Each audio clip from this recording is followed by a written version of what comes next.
You have now entered the no friend zone.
Shalom, shalom, shalom, family. Giving all praise to the God of Abraham, Isaac, and Jacob, to our ancestors,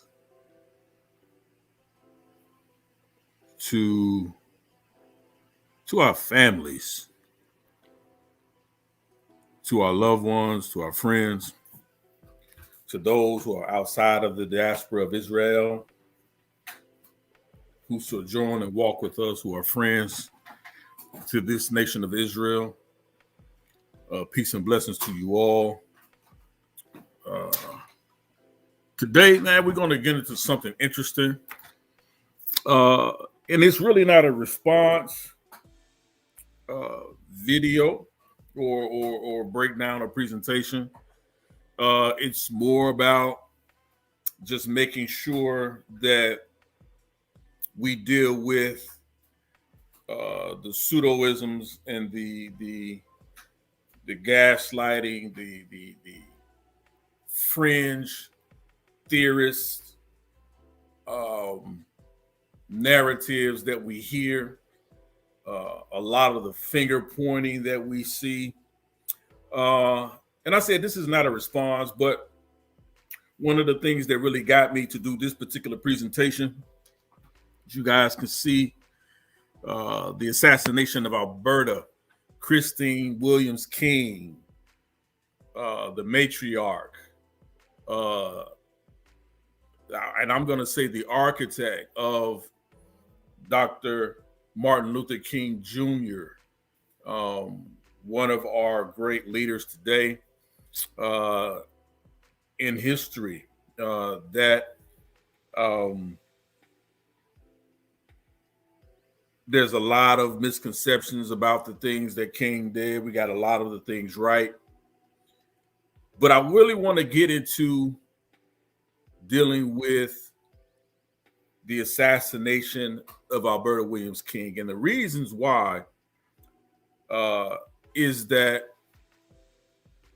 a couple of months back, I think back in February, when I really started looking into this, and this is really how long I've been actually going into this information. I'm trying to condense it for this particular show.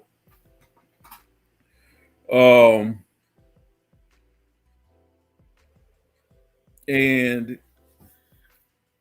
Shalom, Shaul Yisrael. What I'm going to do is put my email address in the chat, and you can email me that way, and we'll talk. All right. Peace and blessings to you, family. Peace and blessings to you, family. And what I wanted to do is deal with the information in regards to the assassination of Alberta Williams King, the mother of the late great Dr. King, and the Black Hebrew Israelites and the CIA connection to that. A few months back in February, I think around, what they call Black History Month or whatever, Dr. Reggie, I guess in his attempt to chide or finger point or belittle or talk about or distress the idea of those who go by the term Black Hebrew Israelites or whatever, begging the question or asking the question as if we, as Israelites, needed to answer the question as to why allegedly, well, not allegedly, as to why we know, I should say, is why we know a gentleman by the name of Marcus Chenault assassinated Alberta King in 1974 while playing the organ in Ebenezer Church. Upon the investigation and his arrest, things came out about Mr. Chenault being tied to the Black Hebrew Israelite movement. and some reports, the New York Times talked about how this Black Hebrew Israelite movement of paradigm shifted his understanding and hatred towards Christians, although Mr. Chenault himself and his family talked about him being raised as a Christian, right? Family and friends. Most of his family and friends were Christians. Most of the people who he attended Ohio State University with were Christians. And although they talked about a slight disposition that he had, but he never threatened them as Christians. So I want to talk about and get into the things as to why we see, and I'm not saying I have all of the answers, because no one has all of the answers, but the question was posed, the challenge was made by Dr. Reggie a couple of months ago on the HOK and other platforms. I've seen him do it a couple of times, as to why we needed to respond as Black Hebrew Israelites to the assassination and murder of Alberta Williams King, the mother of Dr. Martin Luther King Jr. And of course, we have no reason to respond to it. Of course, the actions of one individual does not represent the actions of a whole, but this is a part of the disinformation campaign, right? That a lot of these disinformation cell groups try to push these narratives that if that goes against the old saying that one bad apple spoils the whole bunch, right? So they try to discredit the Bible. They try to discredit the Torah. They try to discredit the followers of YAHAWAH. They try to discredit us by individuals who you clearly see oftentimes are not practicing Torah, right? To the best of their abilities. No one is perfect, right? The Bible doesn't call for perfection, where you, to a degree, the Torah doesn't call for perfection, where you are at a place where there's nothing you do wrong, or there's nothing that you fail, that you can't fail at, or something that you can't fail in, right? But when it talks about maturity, when it talks about perfection, it talks about maturity, that you're trying, right, to do the best, right? And you're trying to walk out these laws, statutes, and commandments to the best of your abilities. But oftentimes we see people attempt to attack Israelites as a whole, or even in a Black community, attack us as a whole, simply based on the actions of a few. And that's a racist, white supremacist tactic that these guys often use in these disinformation cell groups to attack Israelites, and even to attack others in the Black community. We have to really watch people who do this all the time, right? Instead of sticking to the information and isolating these things, they'll rather say, well, because he was a Black Hebrew Israelite, that Chenault killed Alberta Williams King, because he followed the God of the Bible, right? But there are many, millions throughout the course of history and time that have joined themselves to the law, that are keepers of the law in the Torah, that believe in God, Christians as well, right? Who follow the Bible to their degree, whatever their paradigm is, but they're not going around killing people. They're not assassinating people, right?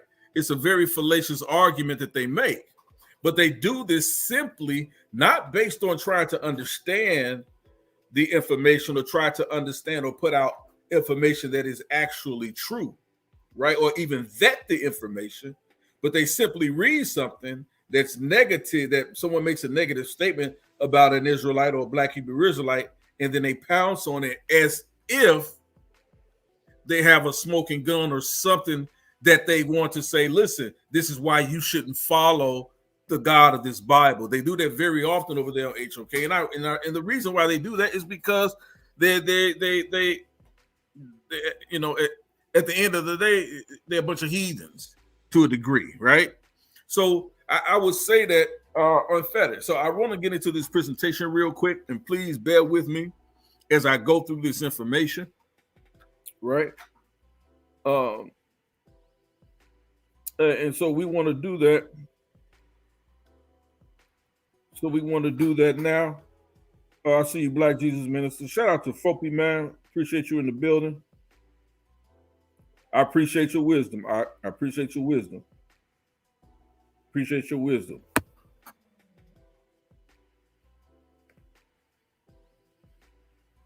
Appreciate your wisdom. I appreciate it. That's what we do in Israel. We look out for one another. That's how it's done. Appreciate you, Black Jesus Minister, in the building. Let me say this, man, before I get into this presentation. I'm going to share my screen really quickly. But we're going to, actually, I'm going to be a couple of announcements. I'm going to be involved in the Ultimate Debate League tournament with Black Jesus Minister, JJ 7000. I think Solar Vision Debate League is a part of that as well. And Debate Talk for You. Shout out to Sal Showtime. And I said to myself, I wasn't going to really be involved in, in any tournaments like that anymore for my stints on, for my long run on SVDL. But I did like the concept that they came up with, and as well as that it's not a season, right? It's just a tournament. Because I don't really have the time to do a season, right, or a league or anything like that. But this is a tournament.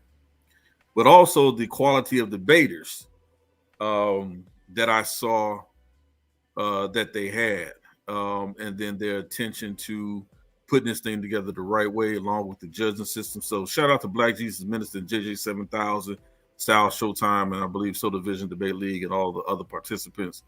I think it's going to be a good show. You're going to get some great information.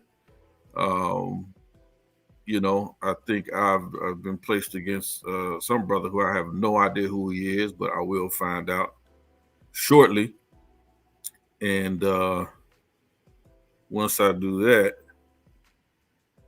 then we can go into a little bit more. But I'm getting ready to share my screen. Also, have a very interesting conversation. Shout out to Sister Napa Shadar as well. She's facilitating debates or attempting to do that. And I had a long conversation with her, as well as Killer Priest. And I'm going to be doing some things with them in the upcoming weeks. So please like, share, and subscribe to their channels as well as mine in regards to these up and coming events and things we're going to be a part of. I really want to get information out here. I found out there's a lot of disinformation out here, so I'm going to attempt to do my part, most high willing, to come up against a lot of this, a lot of the lies that we see out here. So hence this podcast that I've been doing recently, there's No Friend Zone. And when I'm talking about no fringes, I'm not talking about fringes, right? That we're Israelites, that we, by law, by our law, that we should wear as a remembrance of the things that the Most High done as we were taken out of the land of Israel and birthed into a new nation. And so, but when I'm talking about fringe theorists or fringe theories, right?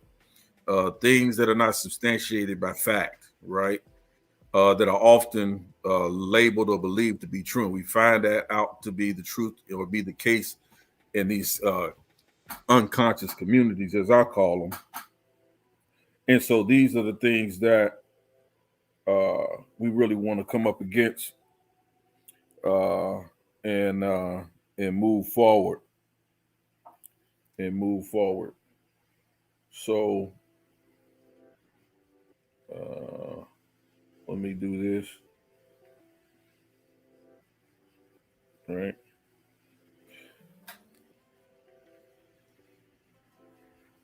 So yeah, so let's start with this information, right? And again, the truth about the assassination of Alberta Williams King, Black Hebrew Israelites, and the CIA connection, America's fear of a Black Messiah, right? So we're going to get into it, right? We're going to read a couple of articles today. There's going to be a lot of reading, so I really wanted to get it in. So here we go. The makings of a Black Messiah, right? Alberta Williams King. And as I began to study Mrs. King, Alberta Williams King, the mother of Dr. Martin Luther King Jr., what I found is that in her own right, she was very much so an intellectual. Very much so an intellectual. Even during the time that she came up in the South, she was very, and we're going to get into the information, she was very well studied, very well read, very talented, a great musician, artist, a teacher, instructor. She was the quintessential matriarch of her family, and she instilled that, very much socially conscious, spiritually conscious as well, very much so the quintessential Black woman, very much the quintessential intellectual. And she raised her children, her two sons and her daughter, she raised her children with this understandings and with this knowledge. She schooled them, homeschooled them, she taught them, instructed them. So she was a powerhouse. She was a powerhouse, and many in the Black community during her time knew of her intellectual prowess and how savvy she was, right? And her accomplishments. And so when we're talking about the makings of a Black Messiah, what I'm going to show in this is that I believe one of the reasons why she was assassinated, and I do believe that it was a conspiratorial effort to assassinate Alberta Williams King, not just her son, right, who was assassinated before her, but why it was important to assassinate or terminate the life of Alberta Williams King. And the reason why I'm saying this is because I believe in studying what I have of her life, and there's much more to study. What I have understand about her is that she created a formula. She developed a formula, right? And this formula she created, right, was how to nurture and create a Black Messiah.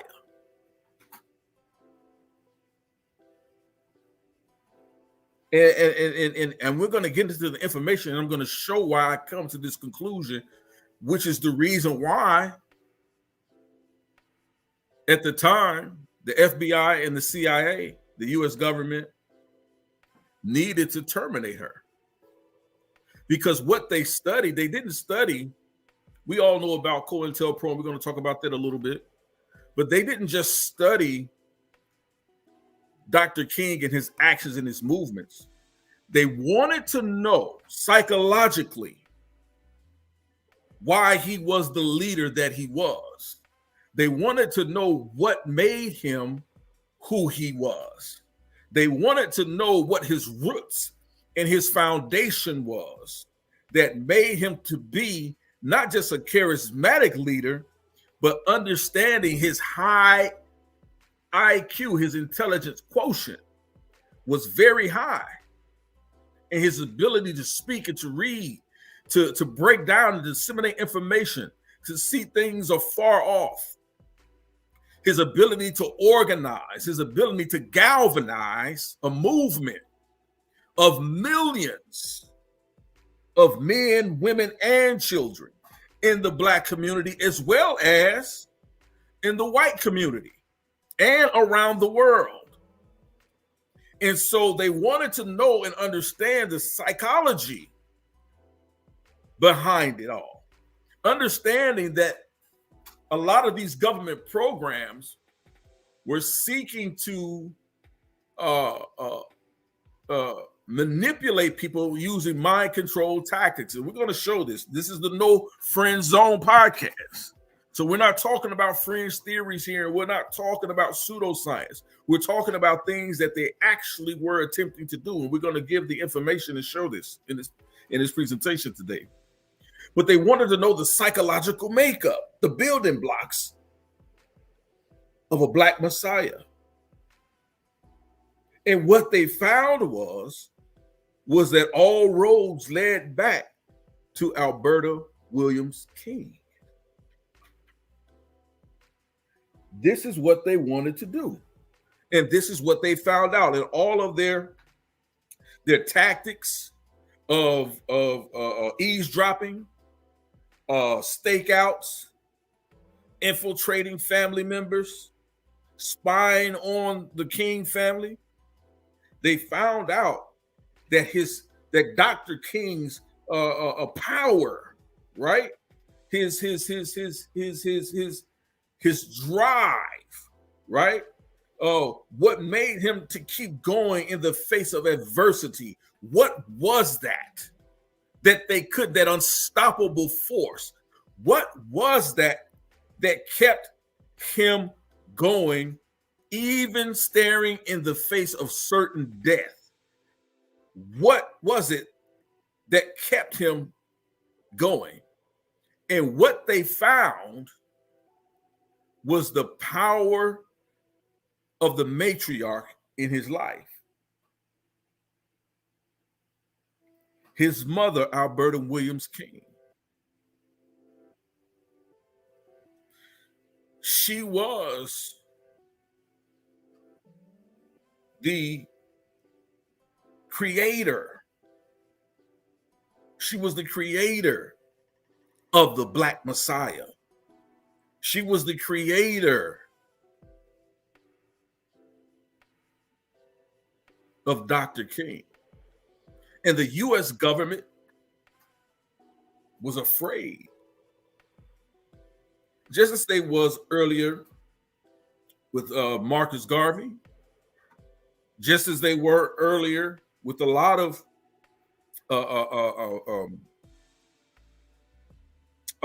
African American men and women of the times. But there was something about Dr. King that they couldn't put their finger on.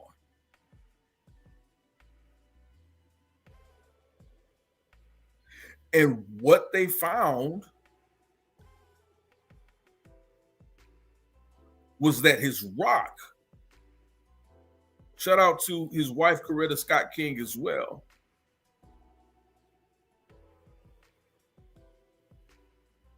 Peace be upon them all. But what they found, even more so than the strong, listen to this, family, the strong influences and support that Dr. King received from Coretta Scott King, they found out that King himself was taught to look for a wife with that had the same qualities and intellectual prowess. And listen, all that with the nurturing presence to build and take care of a family He got that blueprint from his mother. And so he sought out the woman in his life that he could show his mom that this is this same example that you showed me, and this is what I want for my children. The strength, the integrity, the power, the intellectualism. He found that in Coretta Scott King.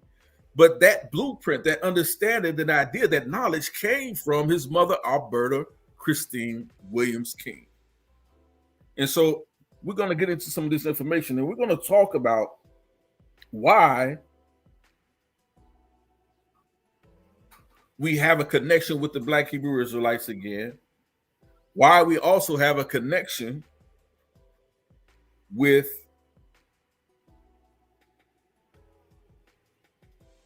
the FBI, the CIA, and I'm going to also show you guys a connection, how this connects also to Jim Jones in Jamestown.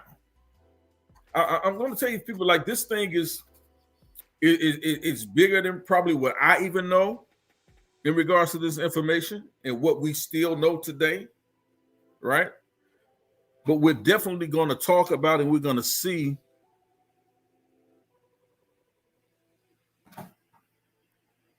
the story into whether or not the Black Hebrew Israelites were responsible for the assassination of Alberta Williams King. So let me get into it.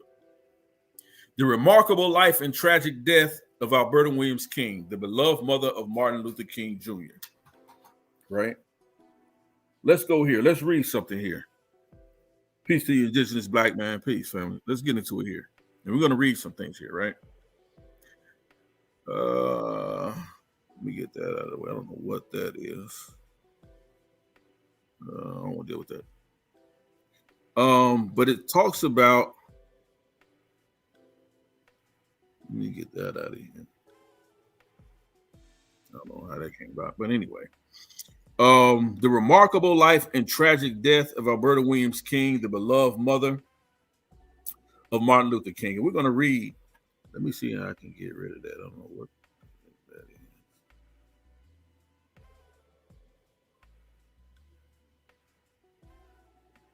I don't know what that is.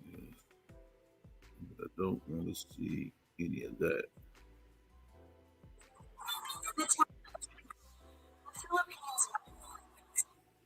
We want to do that.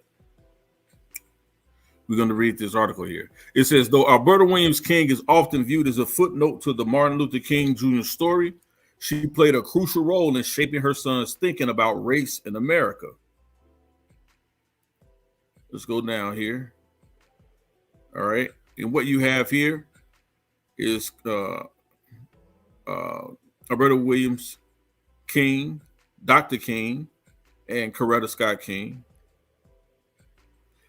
It says the story of Martin Luther King Jr. is well known, but the civil rights activist drew many lessons from his mother, Alberta Williams King, who he called the best mother in the world, right? Indeed, Alberta King led a similar life to her son, deeply religious. She grew up as a pastor's daughter with an interest in activism. So early on, she had a penchant and influence for social activism, right? So we're talking about the makings of a true Black Messiah here, and I believe she cultivated a formula for that.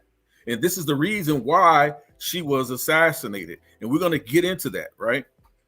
In addition to raising her 3 children, she worked with the Young Women's Christian Association, the National Association of Advancement of Colored People, and the Women's International League of Peace for Peace and Freedom. So before Dr. King even became the Dr. King that we know of today, his mother was already on the forefront, deep in the trenches of activism.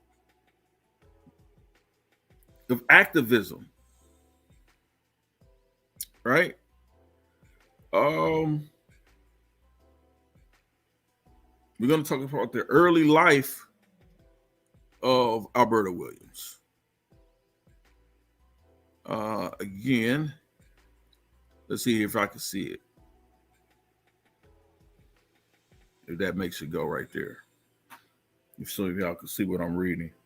There we go. There we go. There we go. There we go. Born on September 13th. Let me get this out of here. This thing is really bugging me.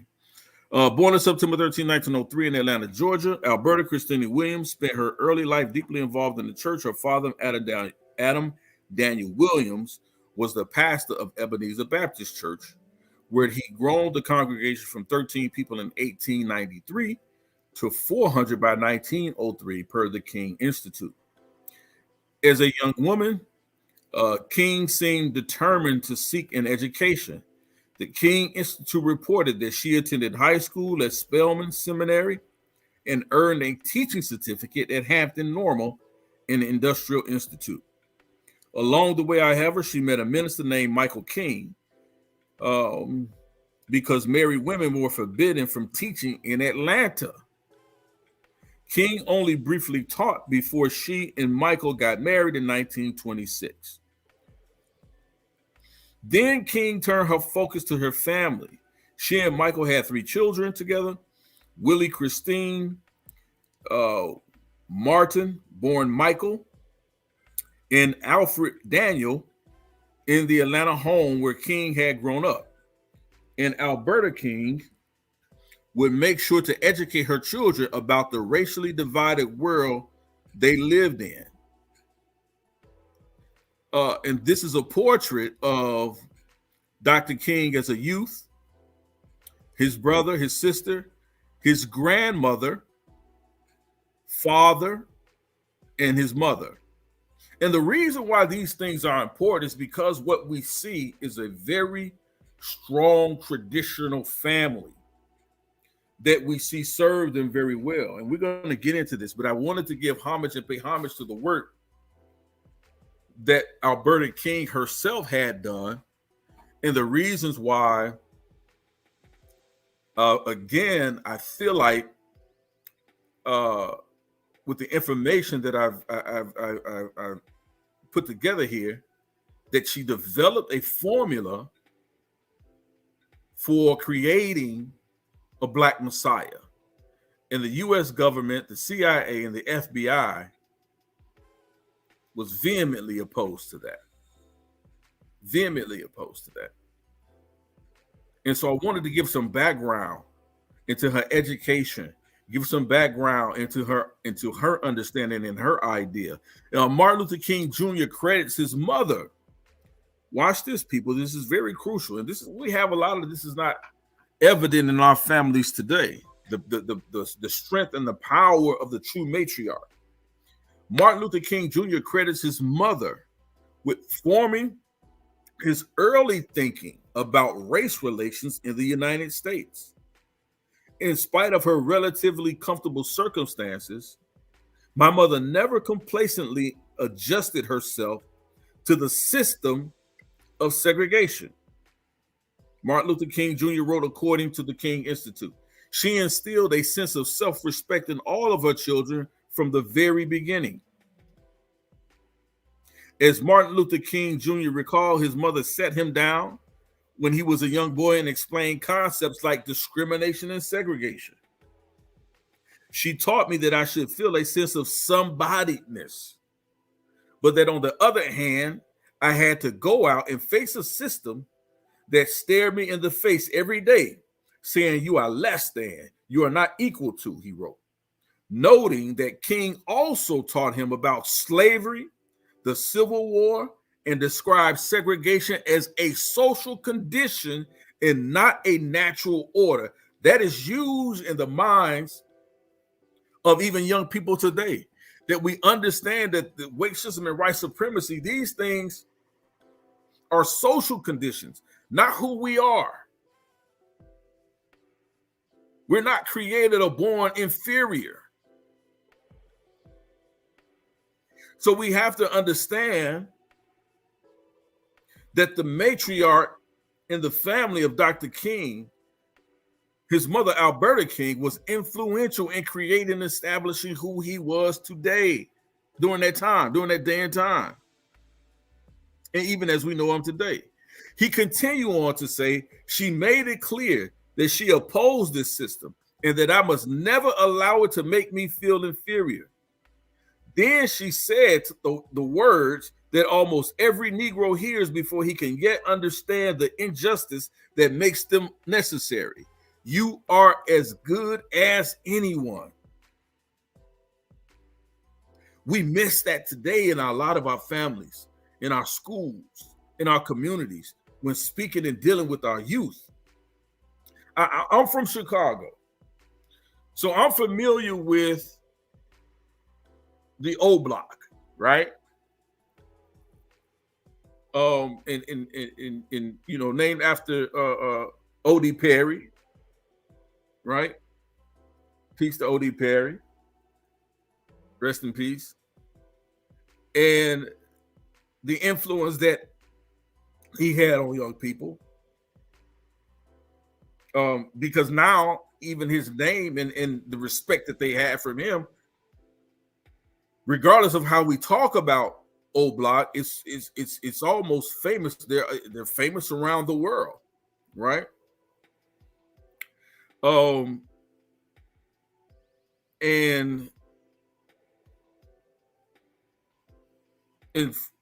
clearly a young brother from O Block, who was shot and killed a few years ago, King Von. Sharky, rest in peace to King Von. Did an interview, right? Very talented brother. Even at the time of his passing, was one of the best rap artists out there. Just rapping about a great storyteller, rapping about the things that he went through in his life. And in that, he often said that he could only talk about the things that he experienced, but he had love from his mother. Didn't really know his father that well, but he had great admiration and respect for his mother. But you can see, even in the situation that he had to grow up in, being from O Block, that he still had this innate natural affection and love for his children. Peace, Afro-Asiatic 19, shalom, man. For his children. His children and his family were important to him. Even in the music, even in his lyrics, regardless of that, right? He was very much a family man, from what I can understand. And so even though certain conditions around us may dictate to our environment, we still have an innate reckoning for or natural feeling to create strong families, right? But he had that sense of strong family, protecting his children, because of his mother, who was the matriarch of his family. They really influenced us. And so we don't give Black women enough credit for being the matriarch of our families, building up strong young Black men, regardless of the things that they go through. They do the best that they can in the situation and sometimes exceed expectations, right? So again, shout out to those matriarchs like Dr. Alberta King. I call her doctor, the Alberta Williams King, right? For the things that she was able to do and what she instilled in her son, Dr. King, right? Saying you are as good as anyone, right? And at this time, Dr. King goes on to say, mother had no idea that the little boy in her arms would years later be involved in the struggle against the system she was speaking of. But see, this is where I may have to differ with Dr. King. I believe his mother did see that coming on the horizon. And had she told you, that would have been your fate, or she would have told you that would have been, you may not would have walked that path, but she prepared you for it. Even when you didn't see it, she prepared you for it. That's the power of the matriarch, right? As Martin Luther King Jr. and his siblings grew up, King continued to set examples for them in other ways. She founded the Ebenezer Choir and played the organ at the church starting in the 1930s, received a Bachelor's of Art from Morris Brown College in 1938, and involved herself in organizations like the NAACP and the YMCA. Though soft-spoken and reserved and most comfortable out of the spotlight, Alberta King also offered support to her son as his national prominence grew in the 1950s and 1960s. As the King Institute notes, she was a pillar of strength for the entire family when Martin Luther King Jr. was assassinated on April 4th, 1968. Sadly, the King's family tragedies didn't end there, and Alberta Williams King would soon meet the same fate as her son. How Alberta Williams King died at the hands of a gunman. Here she is here, sitting with Coretta Scott King, sitting with her father, Michael King, with Dr. King's father, Michael King, at Dr. King's funeral, at his memorial service. By the time Alberta Williams King showed up at Ebenezer Church on June 30th, 1974, she had suffered a number of tragedies. Alongside the assassination of Martin Luther King Jr. in 1968, she also lost her youngest son, A.D. King, who drowned in his pool in 1969. And I'm going to get into that later, but I didn't have the information to really get into that. But if you really start getting into the circumstances of his drowning, that's also questionable. It's also questionable. His drowning in his own pool. The brother of Martin Luther King. Many people don't know that, right? And on that fateful day in 1974, she'd lose her own life to a gunman. As The Guardian describes it, King was playing the Lord's Prayer on the organ when a 23-year-old black man named Marcus Wayne Chenault Jr. leapt to his feet in the front of the church, pulled out a gun and screamed, "You must stop this. I am tired of all of this. I am taking over this morning." Wielding two pistols, he fired into the choir, hitting Alberta King, the church deacon Edward Boykin, and an elderly female parishioner. "I'm going to kill everyone in here," the gunman reportedly cried as members of the church piled on top of him. Alberta Williams King was rushed to Grady Memorial Hospital, but the 69-year-old had sustained a fatal wound to the head.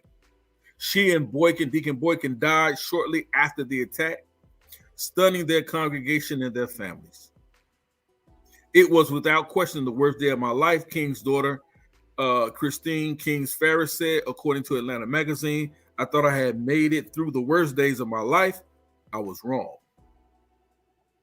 According to the New York Times, and then this is where we really get into the crux of this presentation, right? According to the New York Times, King's killer had become convinced that all Christians were his enemies.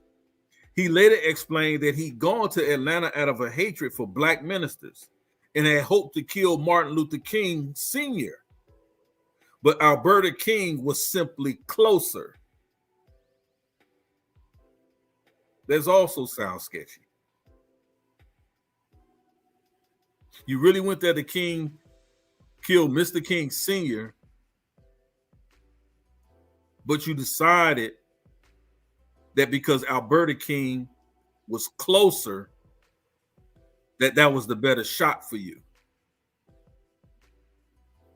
A direct shot to the head. I believe Alberta King was his actual target, and not, as the New York Times reported, Dr. King's father, Michael King. Because we know Alberta King, again, who had lost a son to a questionable drowning at his own home in the pool, lost her son, Martin Luther King, the most prominent civil rights leader of still of our day and time, of this age. I believe they were afraid that in looking at both of her sons, that Alberta King had created a formula to create and raise up black messiahs. She had a formula. Though his lawyers argue he was insane, Chenault was found guilty and sentenced to death.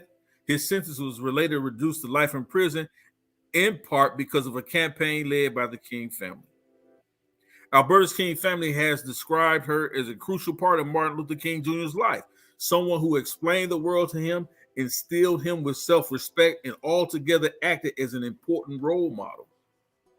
Every now and then I have to chuckle as I realize there are people who actually believe Martin just appeared out of nowhere or just appeared.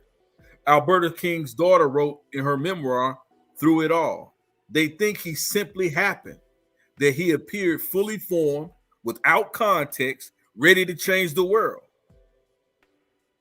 Take it from his big sister, that's simply not the case. After reading about Alberta King, peruse these surprising facts and different things. And that's the article.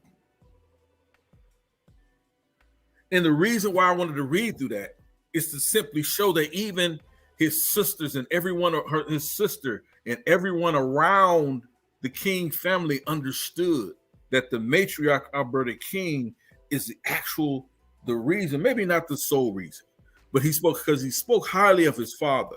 But also she was the formula, the driving force, the mixture of this civil rights leader, this black messiah that we see.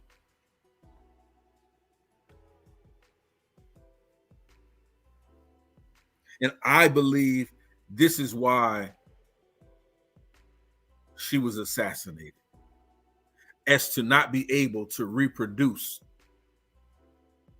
not biologically, but to teach the concepts, the understanding, the family structure, the intelligence, how to choose and how to support and uplift the black man, creating many more black messiahs.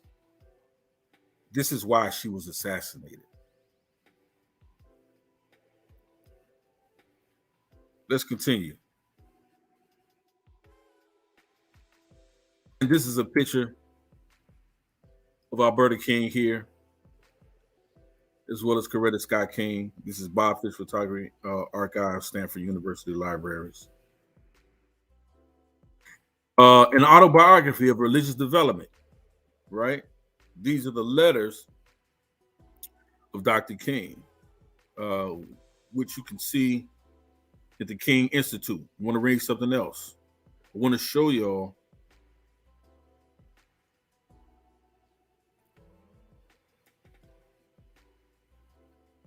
what we knew about Alberta Williams King and her influence in creating the Black Messiah, Dr. King. So this is the King Institute, Stanford University Archives, an autobiography of religious development written by Dr. King while at Crozier Theological Seminary, dated between September 1950 and November 1950.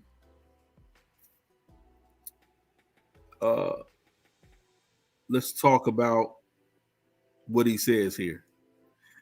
In the revealing essay written for Davis' course, The Religious Development of Personality, King reviews the influences of his family and church on his religious beliefs. King recalls a nurturing family life. This is important, family. We often want to know, why don't we see these types of Black messiahs constantly coming up, constantly standing up today? Well, they figured out that you have to start, the nucleus of that Black Messiah has to start with a strong family nucleus.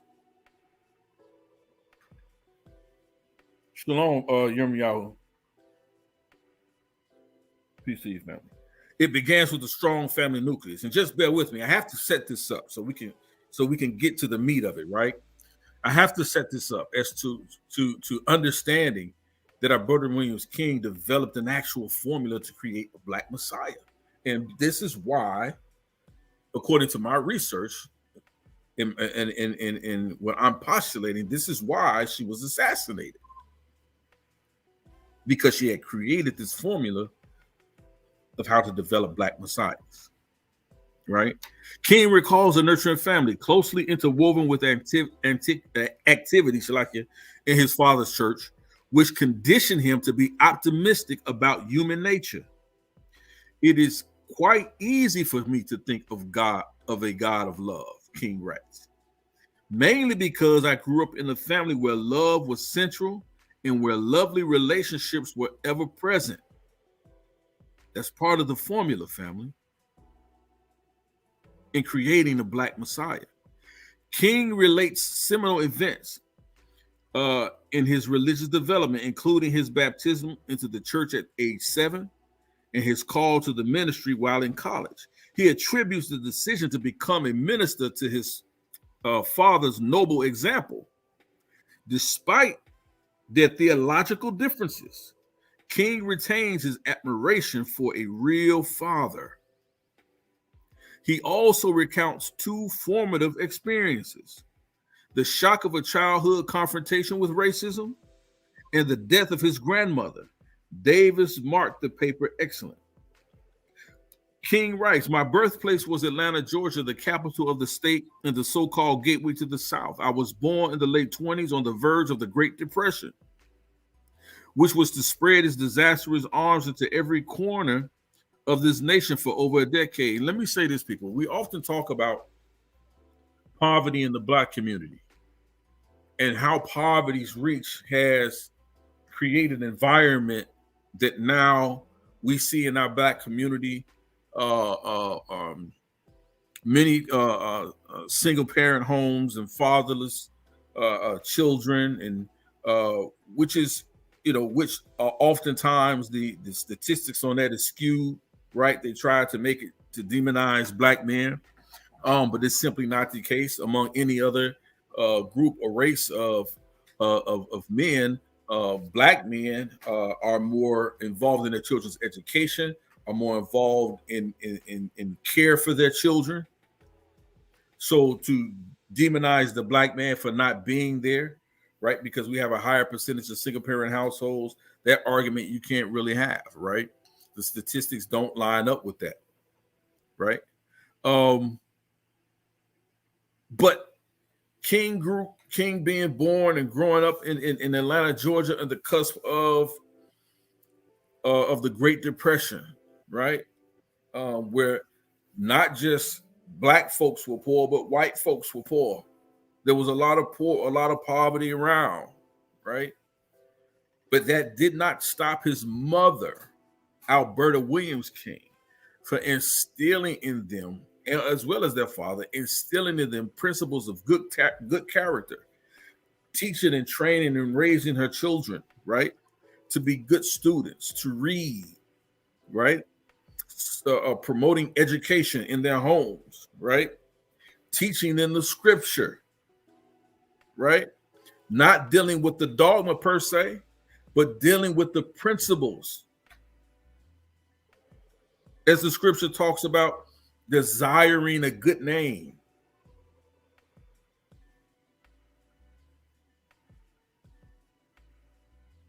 Right? There's a saying, methods are many, principles are few. Methods always change, but principles never do. I'm gonna say that again. Methods are many. Principles are few. Methods always change, but principles never do. And the principles that we find in the Torah and the works that are built on the Torah and even in the Quran to a degree, the principles that we find when most people talk about or try to attack these Abrahamic faiths, the principles that are found in these texts are the basis of building grand and great character, are the basis of what you would need to have in order to have a Black Messiah. It's a part of the formula. The loving of the family, the instilling of the principles found in the Bible and in the Torah. These principles are needed for the foundation of creating a true Black Messiah. These are the things we need to have when looking for these things. And so in dealing with this, what we really want to get into, and why I wanted to bring this out, is to show the influence of the power of the matriarch in the Black family, as it should be.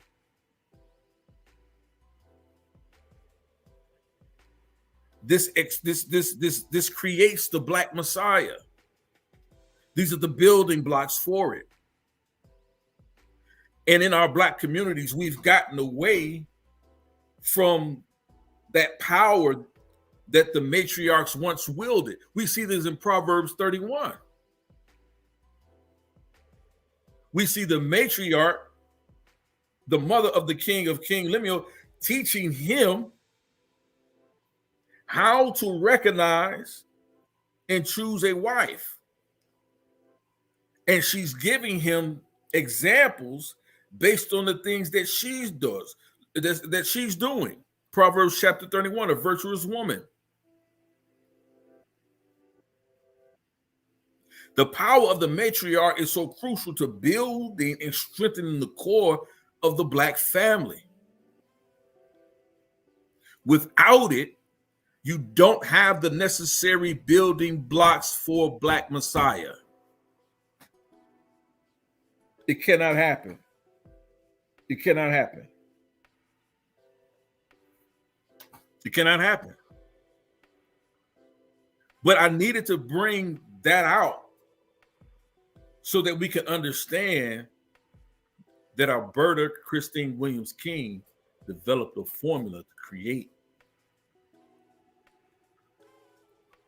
a Black Messiah. Right? So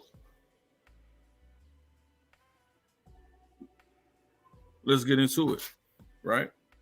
Next slide. We'll go beyond that one. Next slide. And let's get into this here. Right? We're just sharing information here. The 1974 assassination of Martin Luther King Jr.'s mother. All right, let me go back and deal with it. Let me see what I got.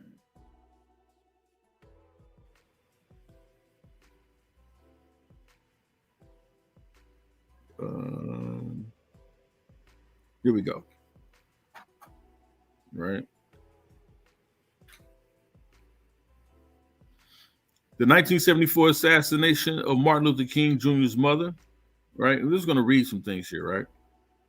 Many are aware of the U.S. government-directed conspiracy to assassinate Martin Luther King Jr. The James Earl Ray lone nut killer narrative has been thoroughly rebutted, most notably in the 1999 wrongful death suit brought by the King family against Lloyd Jowers.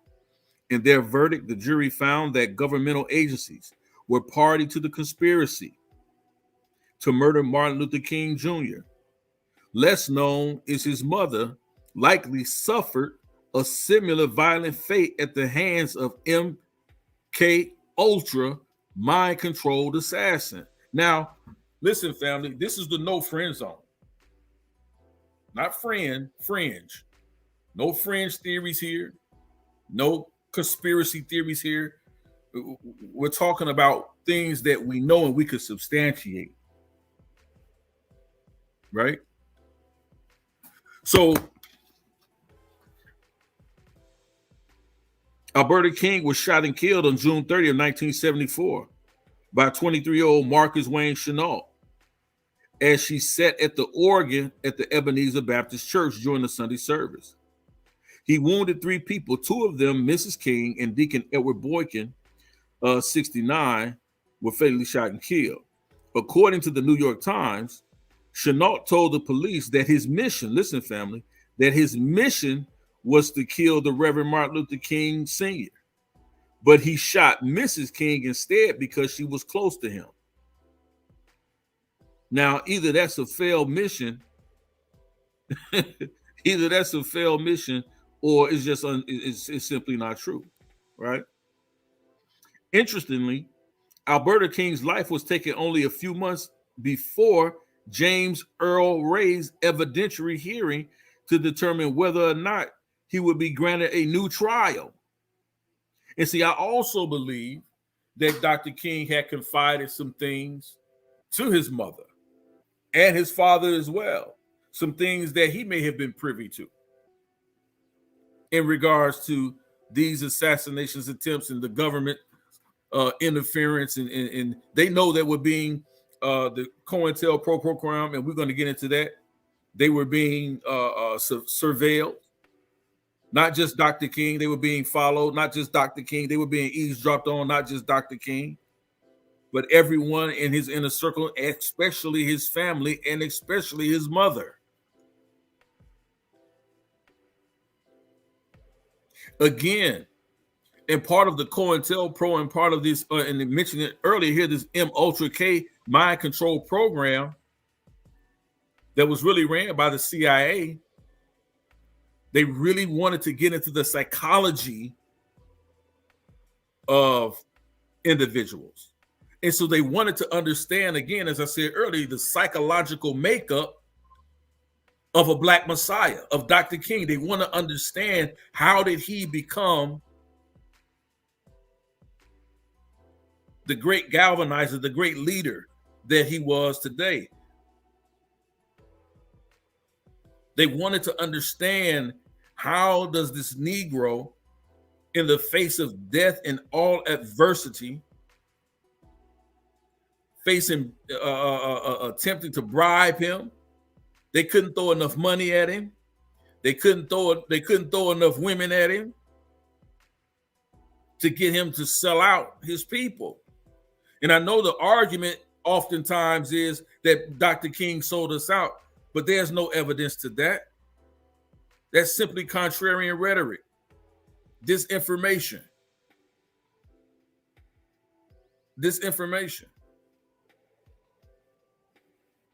But they wanted to know what was the basis and the foundation of his strength. They knew that he had these things before he met his wife. He had the seeds of this burgeoning. They knew it before he got to Coretta Scott King, and peace be upon her and blessings to her for her influence and support of her husband. But they wanted to know what made King who he was.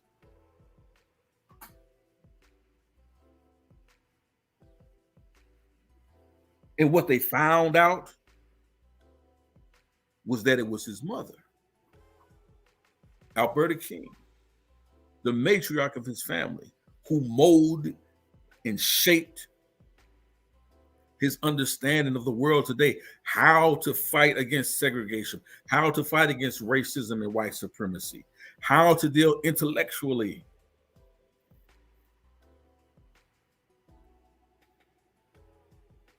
how to strategize, how to be strategic. Think twice, speak once. Listen.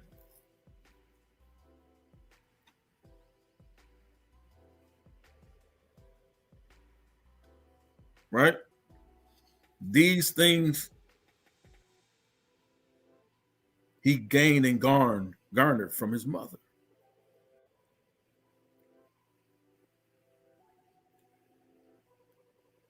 So she had the formula for creating the Black Messiah.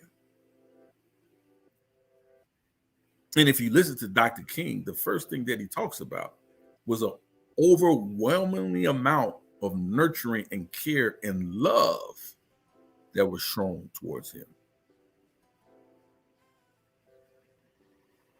by his grandmother as well as his mother. as well as his father as well. So these things are the nucleuses of a black messiah, right? Let's continue reading. The FBI maintained wiretaps on the King family and the SCLC for some time after ML King Jr.'s assassination. This is what I mean, family. With mounting evidence of the government's involvement in the killing, the guilty parties had plenty of reason to be fearful of one of MLK Jr.'s parents going public or possibly speaking in Ray's defense.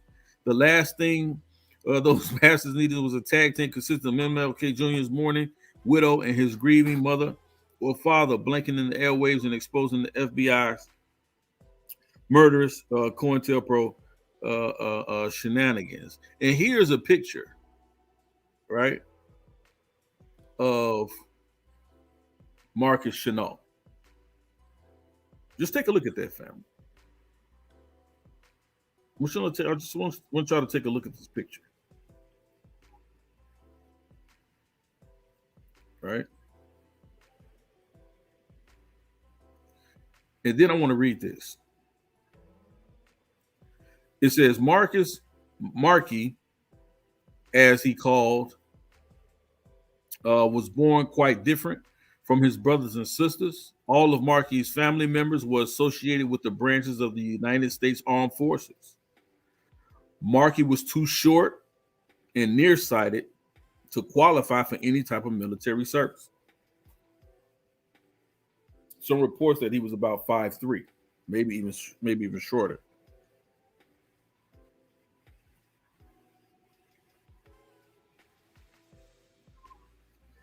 The senior Chenault, his father, was a long-term employee of the Atomic Energy Commission's, AEC. Now,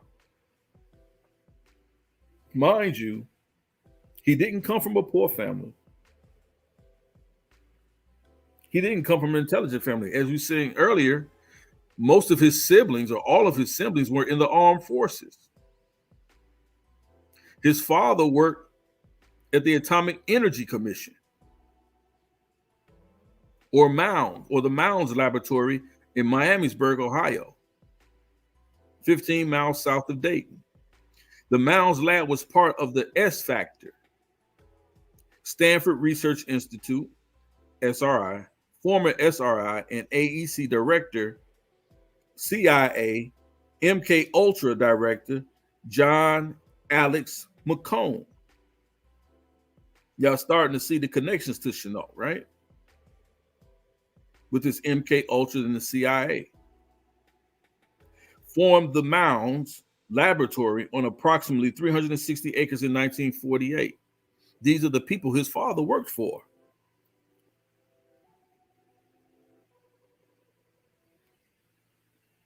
His brothers and sisters were part of the military.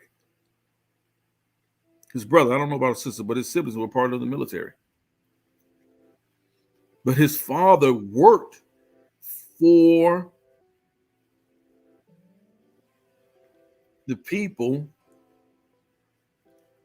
who were running the CIA, who had ran the CIA, also the MK Ultra program under John Alex McCone. The Mounds Laboratory on approximately 360 acres in 1948. There's concrete evidence that electronic mind control was an object of extensive study, research, and experimentation at the Stanford Research Institute, as exposed by the Washington Post on August 7, 1977. So if you want to read about this, there's a source, the Washington Post, August 7, 1977. Now, mind you, this is years after King's assassination, years after the assassination of Alberta King, when this information came out.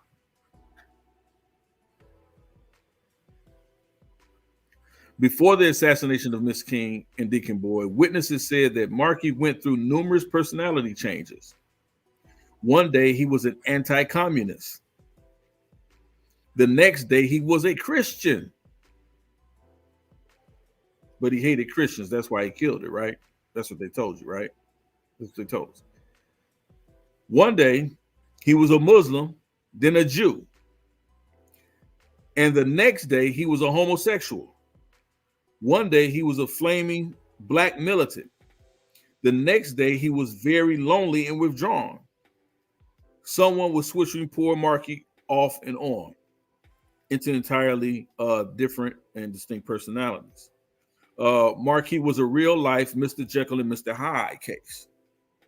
When he had been arrested, police asked Marky about a long scar on his skull. Marky had no recollection of the scar and where it had come from.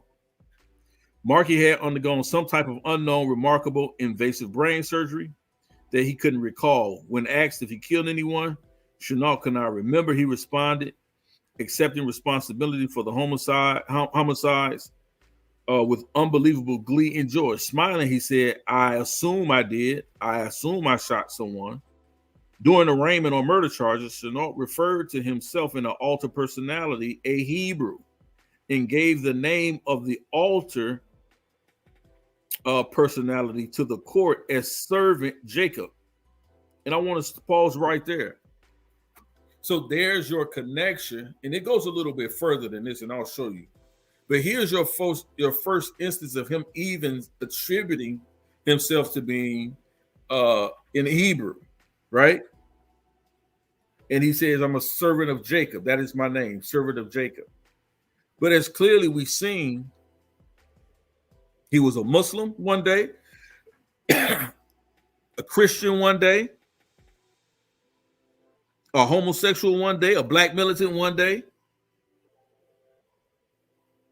This guy's mind was all over the place, right? So for those to say, like Dr. Reggie assumes, and the propaganda and the disinformation that we hear, that this guy was a black Hebrew Israelite or that he was an Israelite, you can't really make that claim. Is this guy suffered from many different personalities, which is what we call today schizophrenia.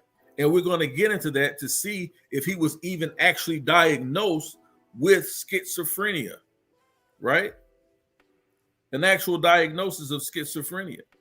So any day, he could have been a Muslim. He could have been a black Hebrew Israelite. But why did they harp on him saying that he was an Israelite, just in Hebrew? When they know he attributed many different times to being a Christian, to being a Muslim, to being a black militant, to being a homosexual, different and distinct personalities. This was known. Why did they park their car on the Hebrew Israelite movement? Right? So let's go forward. Chenault was observed to be biting and licking his lips and clasping his hands repetitively. Right? When asked about the shooting, Wayne responded, I'm a Hebrew and will sit here on a mission and is partially accomplished. Marky had been sent on a mission from some God packaged and pre-programmed to kill. Jacob in Hebrew is also called Israel. In the Bible, Jacob had an ongoing rivalry with his twin brother Esau. That struggle originated in the womb, leading their mother Rebekah to seek a divine oracle from which she learned that the younger Jacob would rule over his brother. This reference is important in understanding Chenault's programming, in that altar servant Jacob was programmed to rule over the mind, body, personality of Wayne Chenault. Right? Is there any credence to that? That he was programmed. That he was programmed. That he was under the influence of some type of mind control. We already see that his father worked for the director who was once a director of the CIA and over the MK Ultra mind control program. We also see that Chenault, the person, Marcus Wayne Chenault, the person that assassinated Alberta King, suffered clearly from schizophrenia. I hear some saying, was there a diagnosis of schizophrenia? We're going to get into that. Markey violently spat in the faces of his mother and father.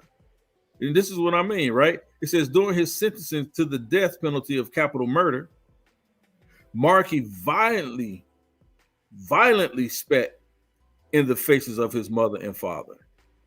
That doesn't sound like a practicing Hebrew Israelite. Honor thy mother and thy father. He wasn't keeping the law, statutes, and commandments. Not doing that.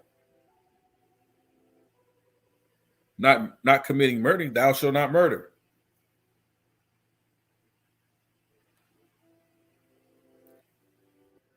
Disrespecting and dishonoring your parents. Clearly says he spat in their faces. So he clearly wasn't walking and keeping these laws, man. He wasn't doing that. Anybody can claim to be an Hebrew Israelite. Anybody. Right? Watch this. I always wonder why until the dots were connected to John McCone, DCI of the CIA, director of the CIA, MK Ultra, Mounds Weapons Laboratory, and the Wright-Patterson Air Force Base. Right? The Mounds Lab was a nuclear weapons and light arms facility. The Mounds Lab had many business partnerships and personnel connection with Betchel Kaiser McCone, Monsanto, the same Monsanto that we're dealing with today when it deals with our food, same Monsanto, and SRI, right? The Stanford Research Institute. Additionally, there were some secret operations conducted at Mounds Lab by Wright-Patterson Air Force Base. Wright-Patterson Base was involved in recruiting bright young geniuses to an attempt to break through in Tesla technology. Wright-Patterson had been the home base for some of the most ardent Operation Paperclip Nazi SSS scientists. Tesla technologies involved electromagnetic frequencies mind control that the SSS was interested in perfecting and exploiting. Markey had been linked to a group of black mind control assassins, the Troop, being run out of the Wright-Patterson Air Force Base. Markey and the Troop hit list target most of Americans leading black religious and spiritual leaders straight out of COINTELPRO, right? Let me see here. And that's it. And so some are maybe saying, well, how does this information really connect? Do we have really good, solid information to make this connection? Well, let's talk about it.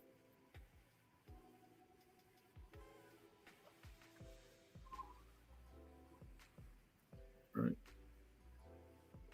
Dealing with J. Edgar Hoover and COINTELPRO. People like, share, subscribe if you already haven't.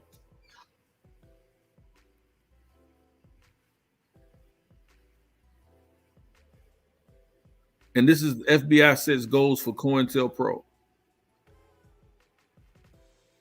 We're talking about the Black Hebrew Israelite connection to the assassination of Alberta Williams King. It says, under Director J. Edgar Hoover, the FBI's COINTELPRO counterintelligence program was aimed at investigating and disrupting dissident political groups within the United States.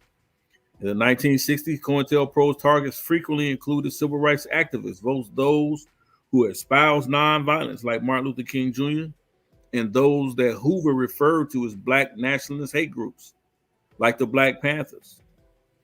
This document outlines the program's goals in attempting to limit the effectiveness of such groups. In practice, the FBI used infiltration, legal harassment, disinformation. I'm telling you about these disinformation cell groups that's still alive and well, especially in the conscious community, especially over on HOK. Disinformation and sometimes extra legal intimidation and violence against King, the Panthers, and other black activist groups in its attempt to discredit and disrupt them. What were their goals? For maximum effectiveness of the counterintelligence program and to prevent wasted effort, long-range goals is being set. Number one, prevent the coalition of militant black national groups, right? And if you understand during this particular time, that would have included the Black Hebrew Israelite camps. That would have included those things such as the commandment keepers and such things as the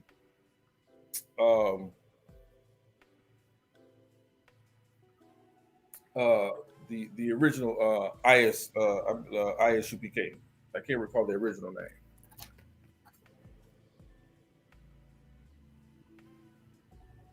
So during that same time, say it loud, I'm black and I'm proud.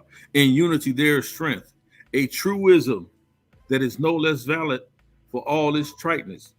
An effective coalition of black nationalist groups might be the first step towards a real Mau Mau or a black revolutionary army in America. This is what they were afraid of, family. The beginning of a true black revolution. Number two, to prevent the rise of a messiah who could unify and electrify the militant black nationalist movement. Malcolm X might have been such a messiah. He is the martyr of the movement today. Martin Luther King Jr., Stokely Carmichael, and Elijah Muhammad, peace be upon him, all aspire to this position. Elijah Muhammad is less, peace be upon him, is less of a threat because of his age. King could be a very real contender for this position should he abandon his supposed obedience to white liberal doctrines, nonviolence, and embrace black nationalism.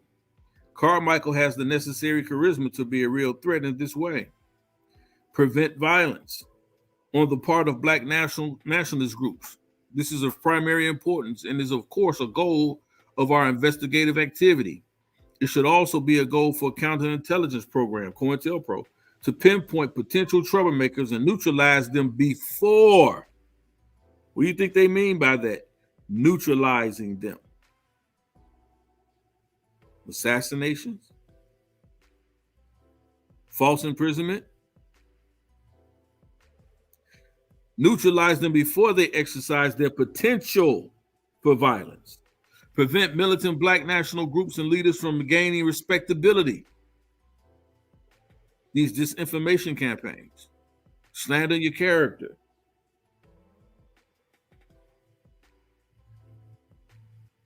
Right? These are the things we need to deal with. Right? I'm sorry, I'm not sharing this tab. Let me share so y'all can see what I'm reading.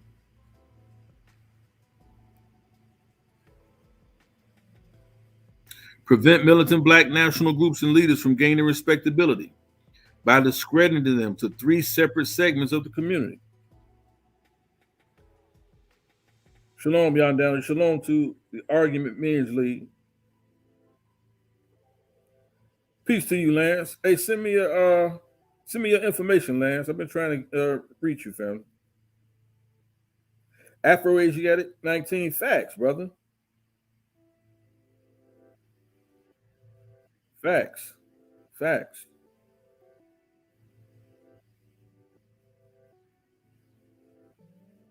Indigenous black man, exactly. Bill Gates and Monsanto. Like, this stuff goes way back, man. We know William Gates, Bill Gates' father, was one of the foundings and one of the founding heads of today what is called Planned Parenthood. Bill Gates' father. So make no mistake about it. It's not a stretch for me for us to believe and understand that Bill Gates was delivering sterilization drugs under the disguise of immunizations to children in Africa. He's been talking about depopulation since he took over depopulation from his father, William Gates Sr. We know these things. Exactly, the GMO seeds and Roundup bug killer, giving people lymphoma. Like, we understand these things, right? So these things are not conspiracies to the degree where they hold no substantial weight or basis of fact.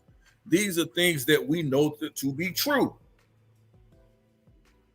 So we're not talking about here fringe theorists or fringe theories or pseudoscience. We're not talking about that. We're talking about actual documented scientific evidence, eyewitness evidence of these things taking place here. We're talking about the Black Hebrew Israelite connection to the assassination of Alberta Williams King. Who's really behind it? As I said earlier, this goes beyond just dealing with an answer to Dr. Reggie's stating that the Black Hebrew Israelites has to answer. We need to answer for the assassination of Alberta Williams King. No, we don't. We don't have to answer for that. We don't have to answer for that. If you would have studied, gotten into the information and presented the information instead of going on the disinformation campaign as you do over on the HOK with this information. This is the information you should have been talking about the government involvement and continuing to kill and destroy and to squash the uprising of a Black Messiah in our communities. This is still going on today. Right? But you just want to beat up the Bible so bad. You can't even get the truth out your mouth. Right? It says you must discredit those groups and individuals to first the responsible Negro community. Right? Second, they must be discredited to the white community. So that's interesting. Their goal was to first discredit these so-called potential Black messiahs to Black folks first before they went to the white folks. Why? Because their struggle is not our struggle.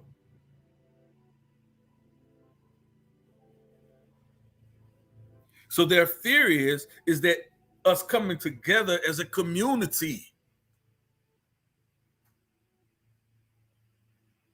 They're in fear of Mau Mau or Black Revolution. They're still afraid of that in this country today.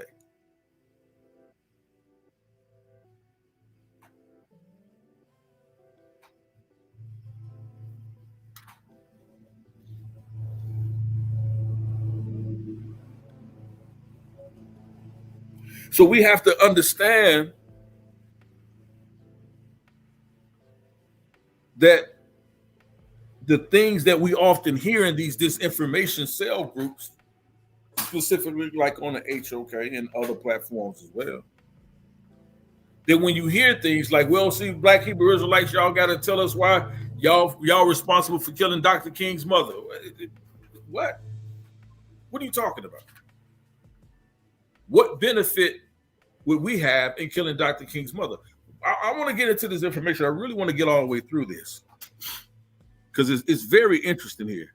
But we understand that COINTELPRO and some of their goals: dismantle the Black community, discredit our Black leaders, right? Create disinformation campaigns,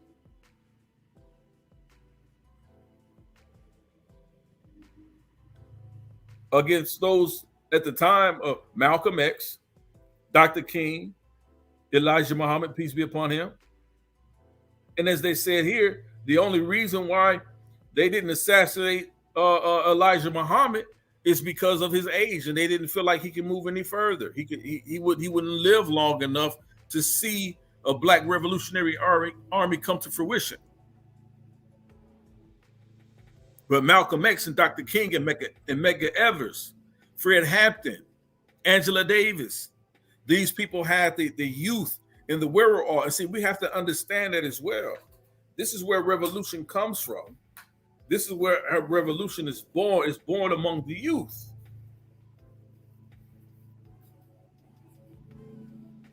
And then they could discredit that, keep us down, keep us sedated mentally, confuse us, have us going and bickering against each other, dividing us over religious beliefs.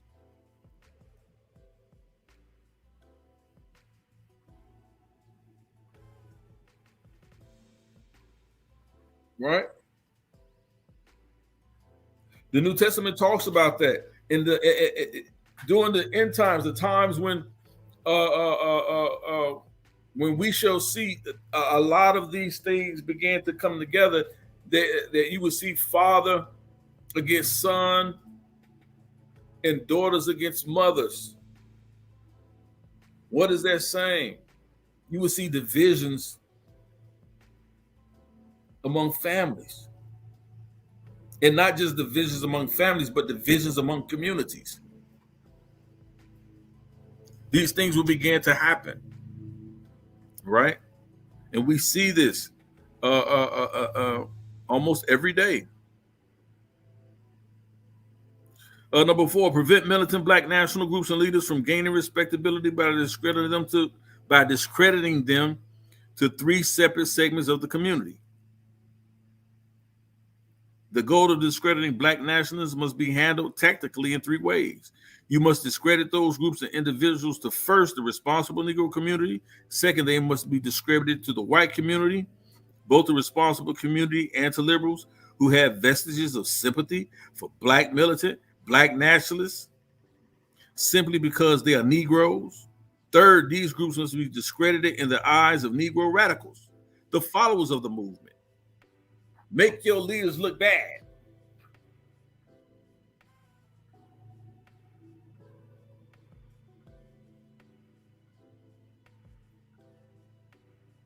Tell them that they're con artists and thieves. And listen, when I hear people, especially in this unconscious community, it burns me when they talk about Dr. King and how he didn't get us anywhere, and Malcolm X, how he didn't get us anywhere, and Medgar Evers, how they didn't get us anywhere. See, Dr. King said he led us into a burning house. That was not the context of that speech.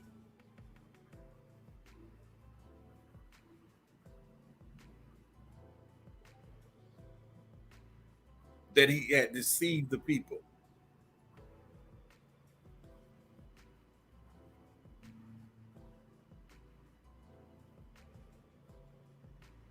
Right? So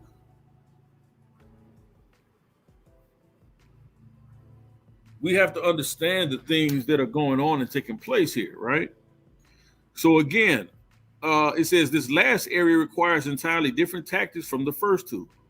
Publicity about violent tendencies. We often hear that in the news. We hear it in the news.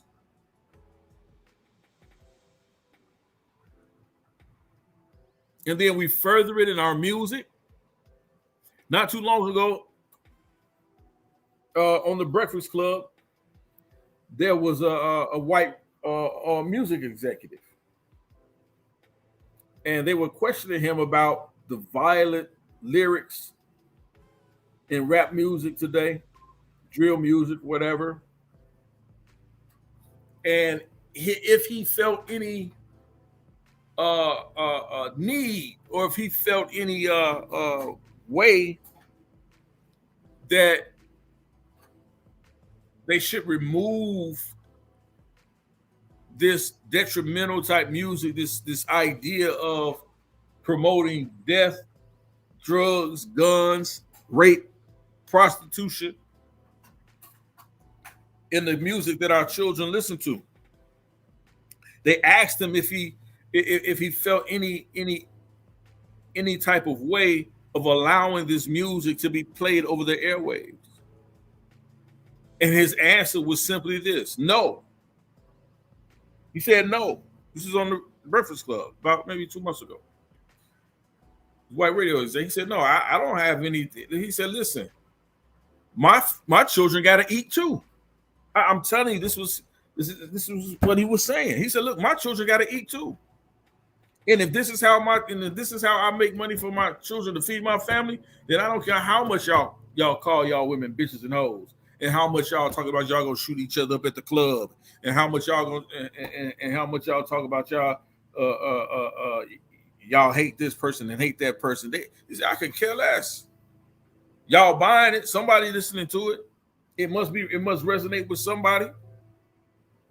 Hell no, I need y'all to keep doing that, to keep making me millions of dollars, so I can keep feeding my family while I watch y'all destroy yourself. Meanwhile, they ask them, "Do you allow your children to listen to it?" Oh, hell no! You crazy?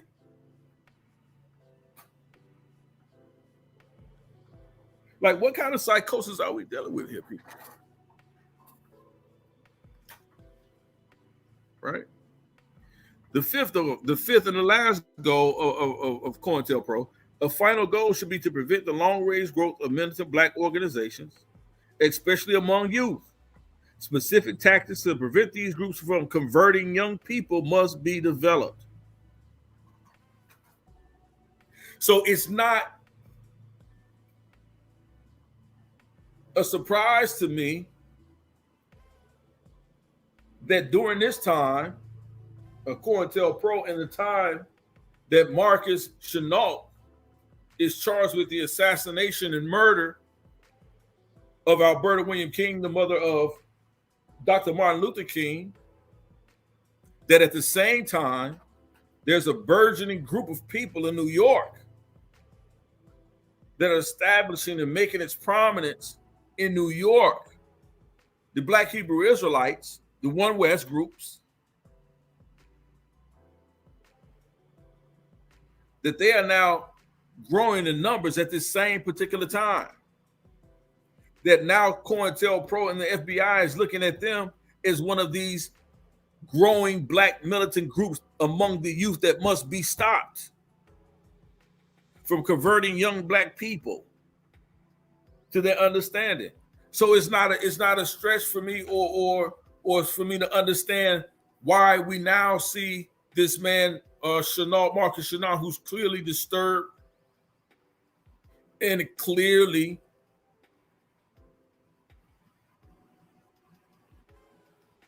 needs psychological help, and at this point who clearly seems to be under some type of influence. We've already made the connection of his father working for the Atomic Energy Commission in Ohio, ran by the same director, Cohn, who was over the CIA MK Ultra program, which dealt with mind control tactics. We clearly see the connection there.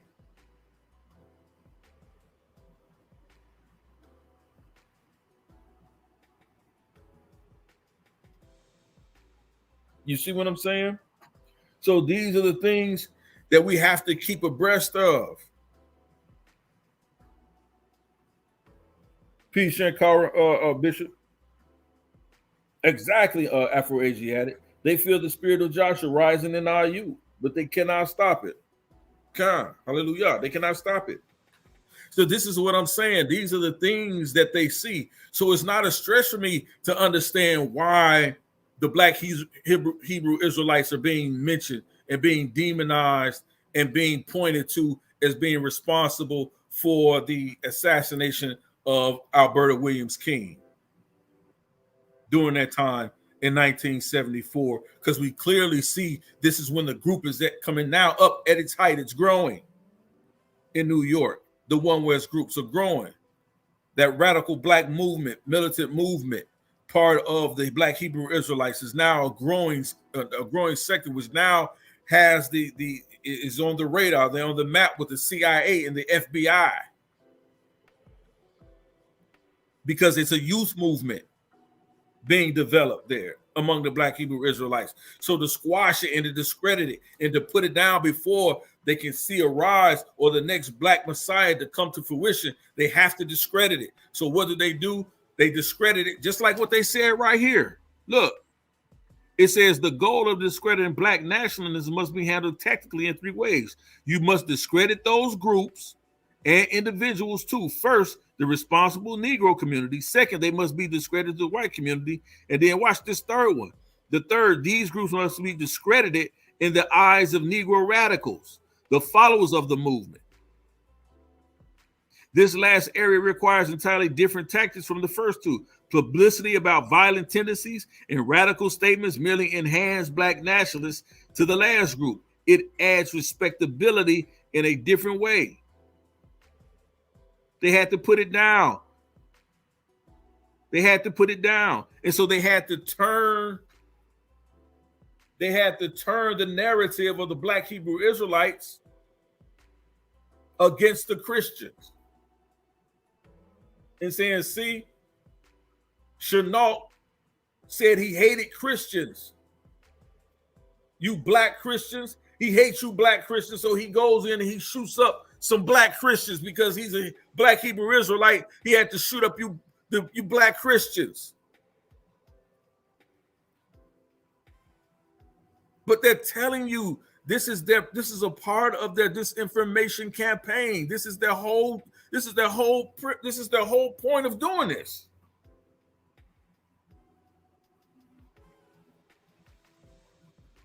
Absolutely, Sankara. Because in this, they also mention here Elijah Muhammad. And the reason why they didn't go after Elijah Muhammad is because of his age at the time. But we clearly saw this with Malcolm X and the dissension among the Nation of Islam.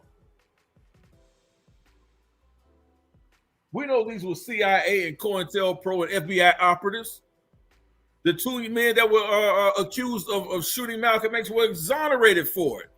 Based on what? The deathbed confession of one of the investigators who was an informant and who was working on the case, with the FBI and the CIA, said, look, we know those two gentlemen you guys have locked up for Malcolm X's murder had nothing to do with it.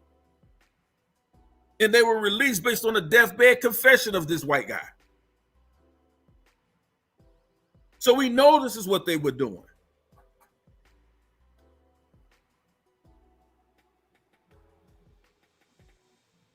We know this is what they were doing.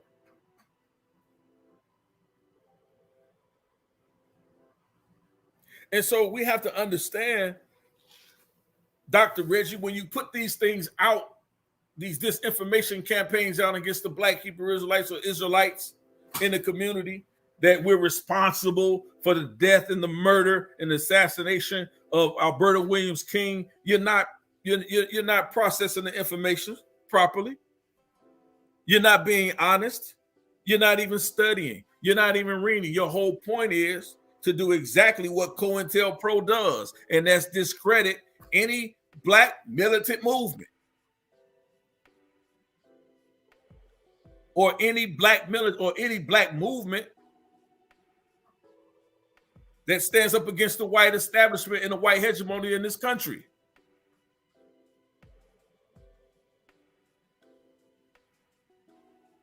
They have you pointing fingers.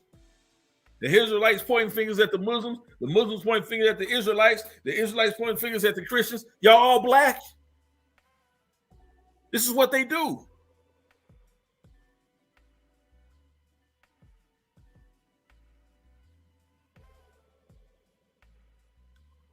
This is what they do.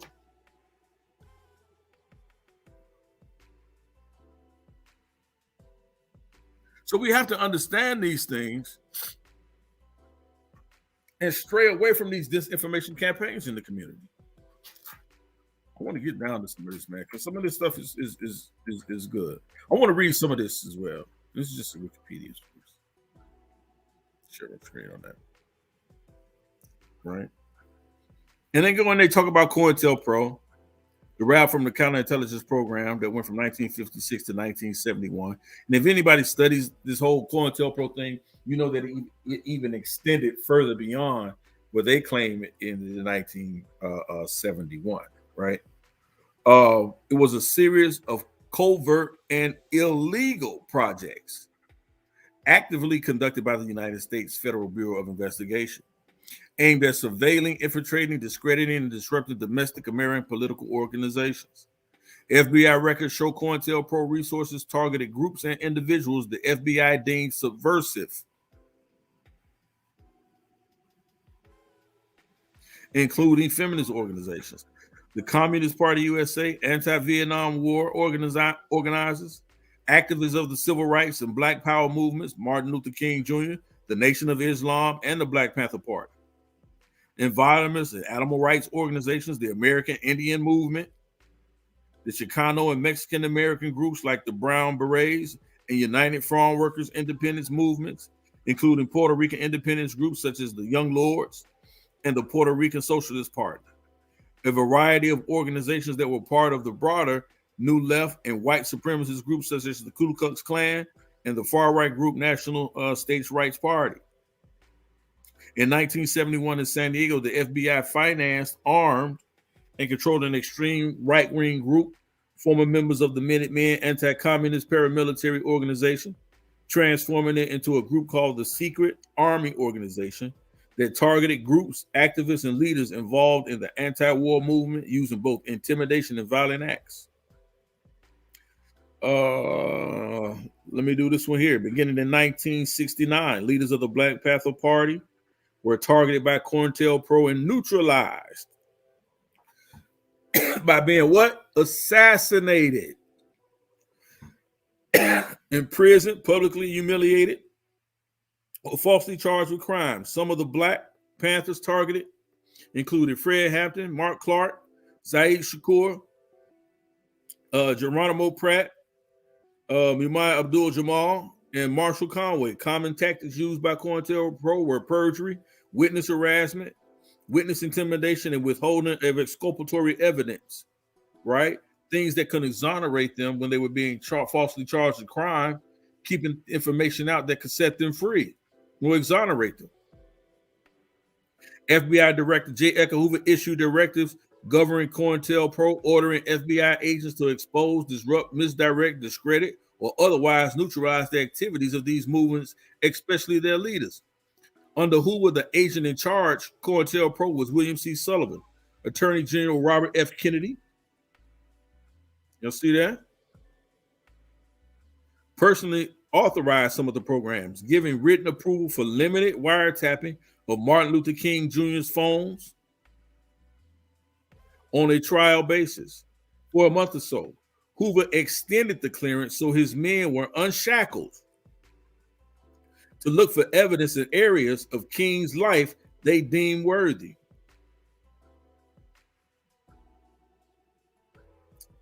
There's something else down here I wanted to read real quick.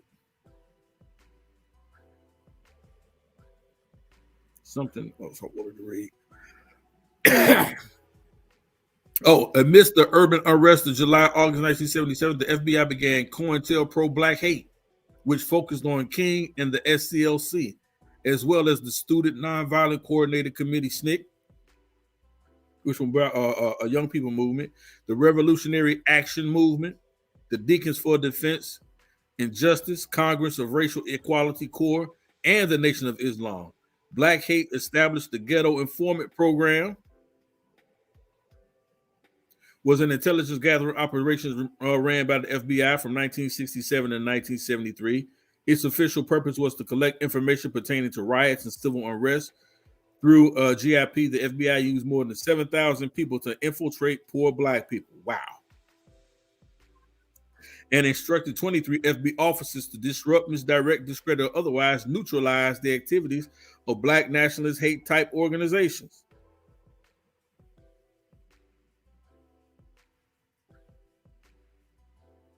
You got to understand what they were doing, people, and are still doing today.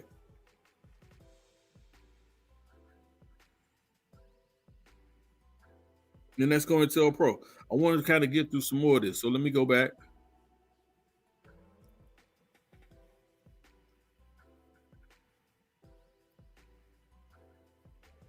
Now I want to get into Chenault versus the state. Right? And this is the Supreme Court of Georgia Argued February 11, 1975, decided April 9th, 1975. Rehearing denied April 22nd, 1975. I want to get into the breakdown of Chenault's case.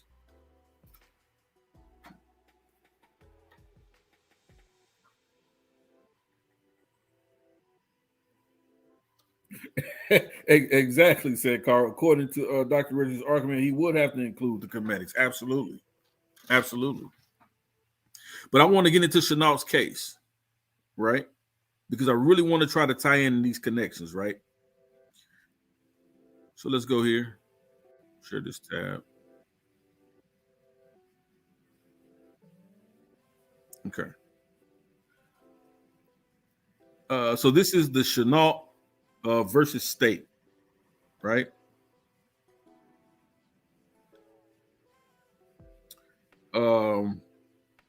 Supreme Court of Georgia, 1975, decided on April 9th, hearing denied. Lewis R. Sladden, all that. Now let's read this, right? Because we're going to see some things where we're going to really start making the connections, right?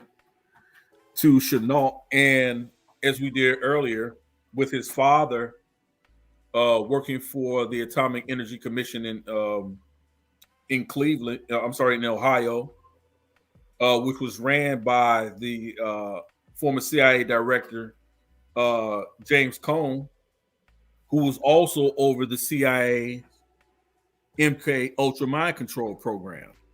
So now we're less than 1 degrees. We're less than 1 degrees of separation away, so to speak, right?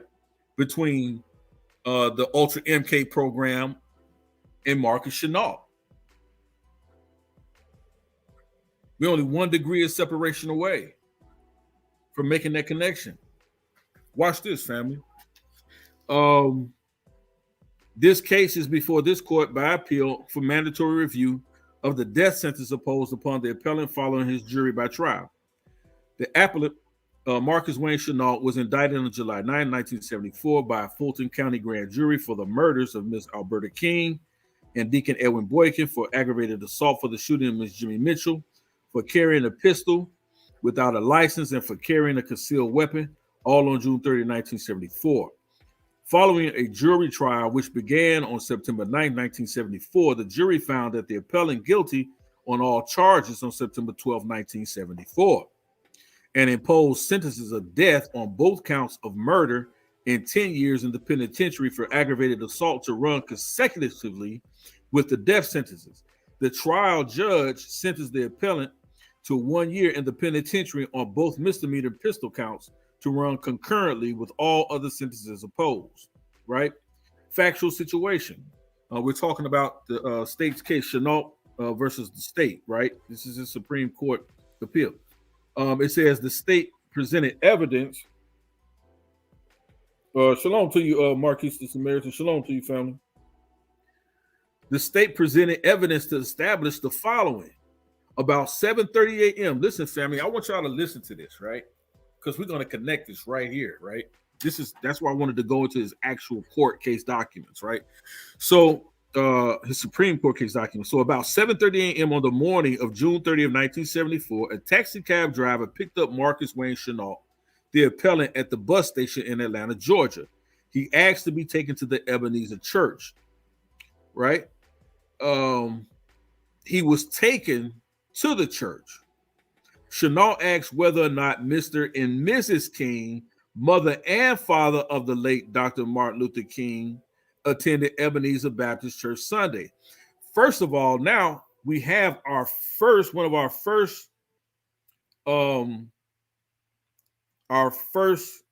counter arguments to people saying that, oh, my mission was to kill only Michael King Sr. and not Mrs. King, but I only shot Mrs. King because she was the closest to me. So my mission was to shoot Dr. King and not Mrs. King. But here in the Supreme Court records, right, Chenault versus the state, it says Chenault asks, and this is on the cab driver's testimony. Chenault asks whether or not Mr. and Mrs. King, mother and father of the late Dr. King, attended Ebenezer Church every Sunday. So we clearly see that he had intentions, whatever they may have been, was focused on both the father, Michael King Sr., as well as Alberta King. So he was going with the expectation of encountering and confronting them both. See, that's the first counter argument against, oh, he only his based on his supposed alleged testimony that he only was seeking to kill King Sr. But the cab driver testifies he asked about both King Sr. and the mother, and Alberta King. This is why I say I believe that part of his Ultra MK programming and his COINTELPRO counterintelligence was to also assassinate Alberta Williams King more so than the senior, because it is her that Dr. King attributed to his development and his shaping of him becoming the person who he was, that leader, that charismatic leader, that person who's able to galvanize millions, that formula for the Black Messiah that she instilled in him. This is what they wanted to understand, the psychology of that, and how do you create a Black Messiah through all the things that they were throwing at them in the face of that, in the face of adversity. They wanted to know, what was she cooking up? How was she creating, even in the face of the questionable drowning of her other son, A.D. King, who allegedly drowned in his own pool in 1969, which is also questionable because the coroner's report, and I'll bring that out at a later point, the coroner's report on Dr. King's brother, A.D., is insufficient of whether or not he was dead before water entered his lungs.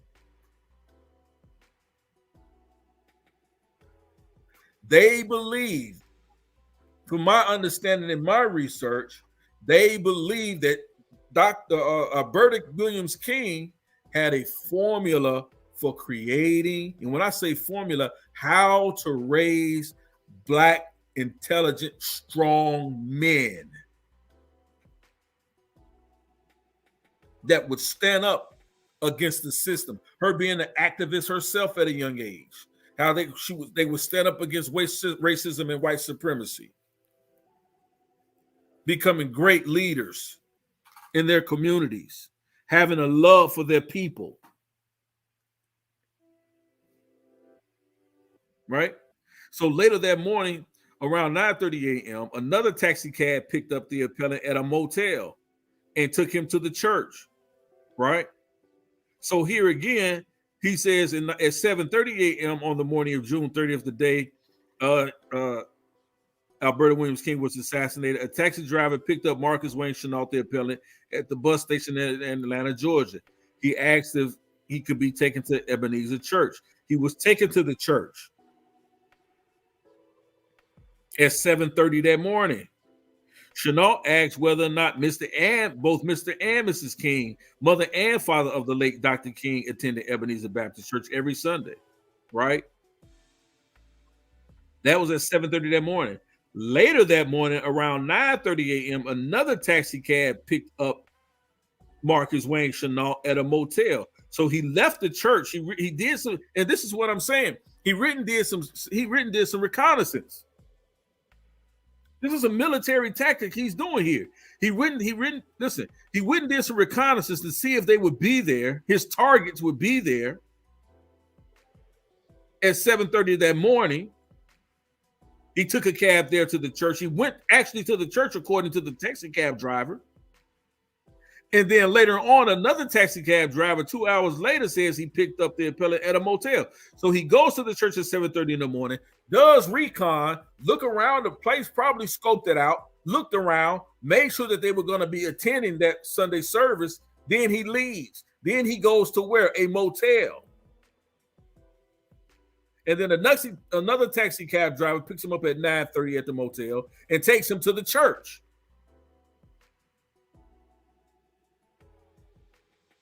It's a military tactic, surveilling your targets. He's not military trained.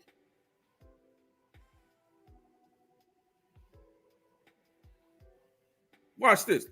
Appellant was observed seated alone in the main audience section of the Ebenezer Church and was invited to attend the men's adult Bible class of the Sunday school. He introduced himself and stated he was from Ohio. The appellant, or Chenault, was later observed seated in the Amen corner next to the organ after church services had begun. Which means, if you don't understand what the Amen corner is, it's a section of seats, a row of seats, seated next to, closer to the dais or the pulpit or the stage where the sermon is given. It's in that section. It's closer there, and people would be in there. They would call it the Amen corner because they would say, somebody say amen, and then the preacher would point to that corner, and the group in that corner would say amen, right? Pretty much exactly what it says.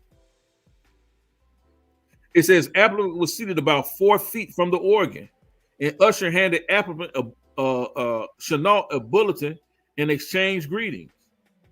During the worship service, a sound resembling an explosion was heard. Mr. Smith and usher had his attention drawn in the direction of the organ. He heard one of the victims, Mrs. Alberta King, exclaimed, "Oh!" Chenault was observed standing up with the pistol, exclaiming, "I am taking over this." He was close enough to Mrs. King to touch her. He was also firing more shots. Mrs. Jimmy Mitchell was near the appellant when the shooting began, because she was shot as well. She was wounded. Earlier, Chenault had asked whether or not Pastor King was in church, and Ms. Mitchell pointed Reverend King out. He didn't even know what he looked like. A few minutes later, Ms. Mitchell heard the explosion-like noise. She was also shot. Derek Barber King, grandson of Miss Alberta King, was sitting near the grandmother, while the organist, Miss King, was leading the congregation in the singing. The appellant began shooting with 2 pistols. Mr. King observed his grandmother being shot, screaming and bleeding. He saw the appellant shoot his grandmother again after she had fallen on the floor. It was assassination, family. Shot her in the head. She fell to the floor. He came over and shot her again. He observed the appellant shoot Deacon Edward Boykin and randomly shoot into the congregation. Other witnesses testified substantially the same. The appellant presented evidence to support a defense of insanity. This is what I want to get to right here. It says Chenault and his attorneys, he presented evidence to support a defense of insanity. What was that insanity? And this is what I want to get to right here. It says 2 psychiatrists testified that they diagnosed Chenault as a schizophrenic, paranoid type mental, with a paranoid type mental condition. So remember earlier when I read back that he was, from people around him was saying, from day to day, he could be a Jew, a Hebrew, a Christian, a Muslim, a homosexual. He had these different personalities, these different schizophrenic personalities. So he was just not walking around calling himself a Black Hebrew Israelite every single day. That was not the case, Dr. Reggie. This is what I mean about disinformation. These disinformation cell groups. We have to delve into the facts of this information, right? It says 2 psychiatrists testified. They diagnosed him as a schizophrenic, paranoid type. This right here, family, is important. This diagnosis here, this confirmed diagnosis of schizophrenia, is important. Watch how that all ties in. condition who was suffering from delusions of grandiosity. Psychiatric testimony comprised Chenault's sole defense. Enumerations of error, right?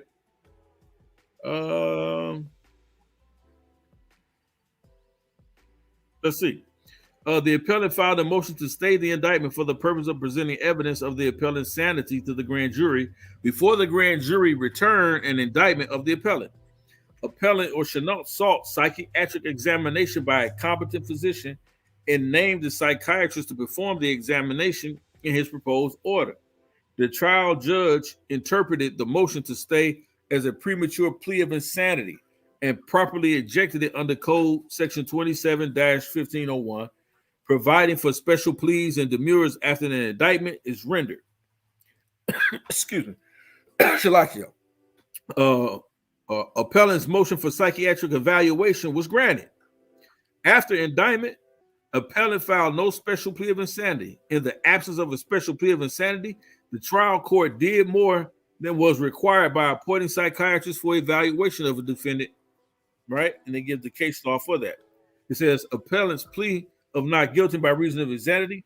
Insanity raised only the general issue of the guilt of the appellant, including his insanity at the time of the acts charged as crimes, right?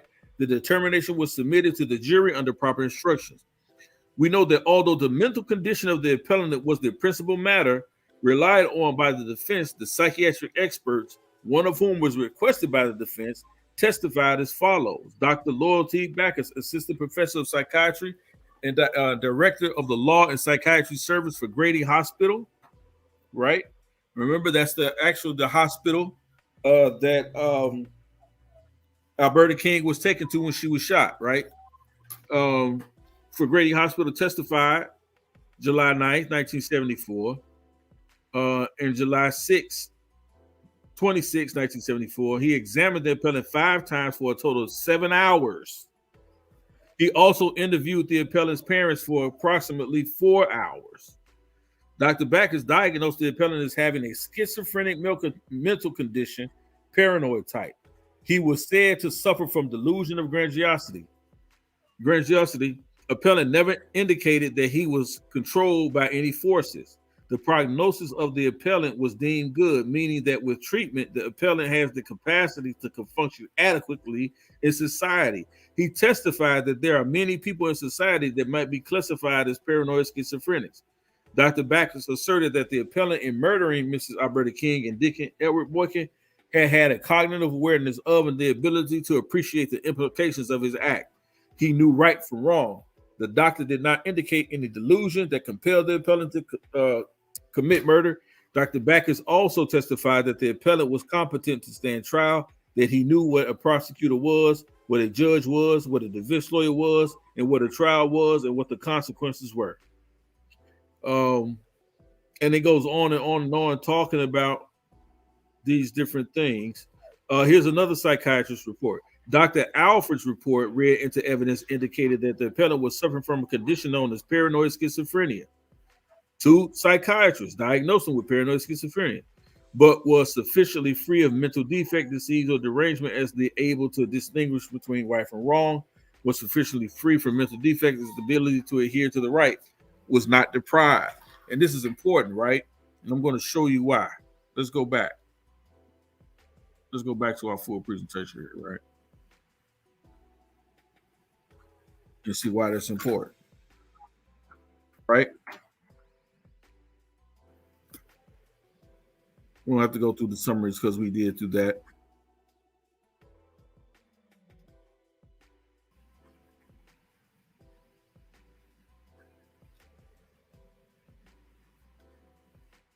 Let's go through this.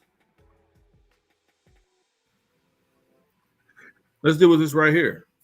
It says Marcus Wayne Chenault emotional effect following the murder was unusual. Grinning. He asked if he had hit anyone.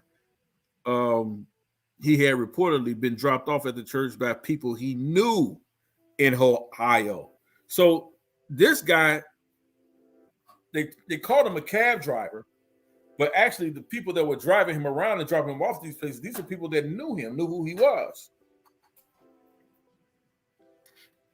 So while at Ohio State University, he was part of a group known as the Troop, run by a black minister, watch this, and gun collector who used the name Rabbi Emmanuel Israel. This is where it starts getting really crazy right here. Exactly, Afro-Asiatic. Exactly. MK Ultra all over it. Watch this. Run by a black minister and gun collector who used the name Rabbi Emmanuel Israel. This man described in the press as a mentor for Chenault. This is where the whole black Hebrew Israelite thing becomes into play at, right?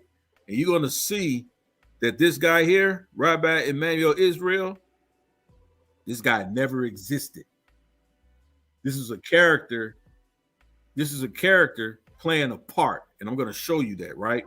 This man described in the press as a mentor for Chenault, left the area immediately after the shooting. In the same period, Rabbi Hill traveled from Ohio to Guyana, and set up Hilltown using similar aliases and preaching the same message of a black Hebrew elite. Now, this Rabbi Emmanuel Israel pops up out of nowhere. Nobody knows who he is, right? He's under a fake name, right? Rabbi Emmanuel Israel, right? Then he goes by the name Rabbi Hill, then in Ohio. Then he goes by other aliases. After the shooting, he ups and runs. He disappears. They don't find him. Where does he wind up at? All the way in Africa, in Guyana. And he set up Hilltown using similar aliases and preaching the same message of a black Hebrew elite. Why do we have to look into this, family? I want to show y'all this too. I want y'all to see what I'm looking at. Right? I want y'all to see this. This is where you know that the black Hebrew Israelite movement was framed, or they attempted to frame the black Hebrew Israelite movement for the murder of Alberta Williams King, right? This Rabbi Emmanuel Israel right here, no one knows who he is, right? He's described in the press as a mentor for Chenault. He left the area immediately after the shooting. In the same period, Rabbi Hill traveled from Ohio to Guyana and set up Hilltown using similar aliases and preaching the same message of a black Hebrew elite.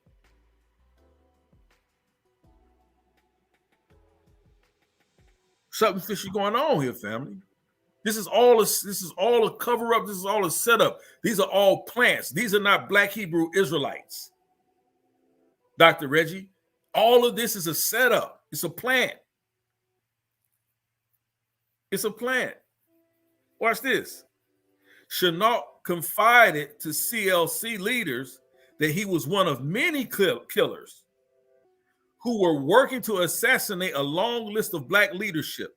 The names he said were on this list coincided with similar death lists distributed by the KKK and linked to the COINTELPRO operations in the 1960s.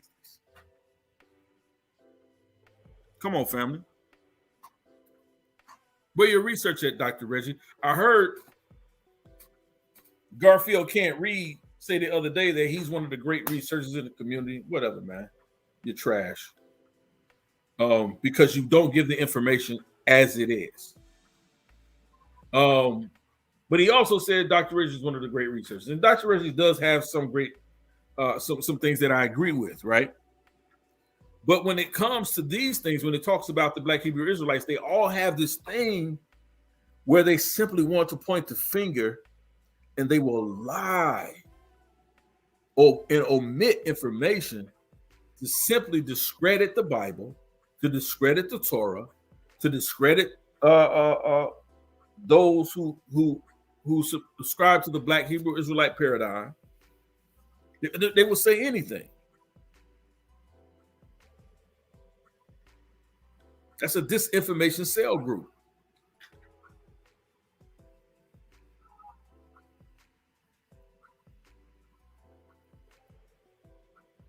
All right. This is what they do all the time. And it's like, you ain't got a lie to kick it. You ain't got a lie to kick it. I mean, I never forget. I asked Jabari once before. He made a statement that no such thing as PhD scholars that would agree with the Exodus. And I said, well, how about Douglas Petrovich? He's a PhD scholar that agrees with the Exodus. I said, are you familiar with him? And he says, yes. I said, so then why did you say there are no PhD scholars that agree with the Exodus? I said, do you accept him as a PhD scholar? He just put his head down, shook his head. No. Like, come on, bro. You ain't got a lot to kick it. These guys are bent on disinformation, man.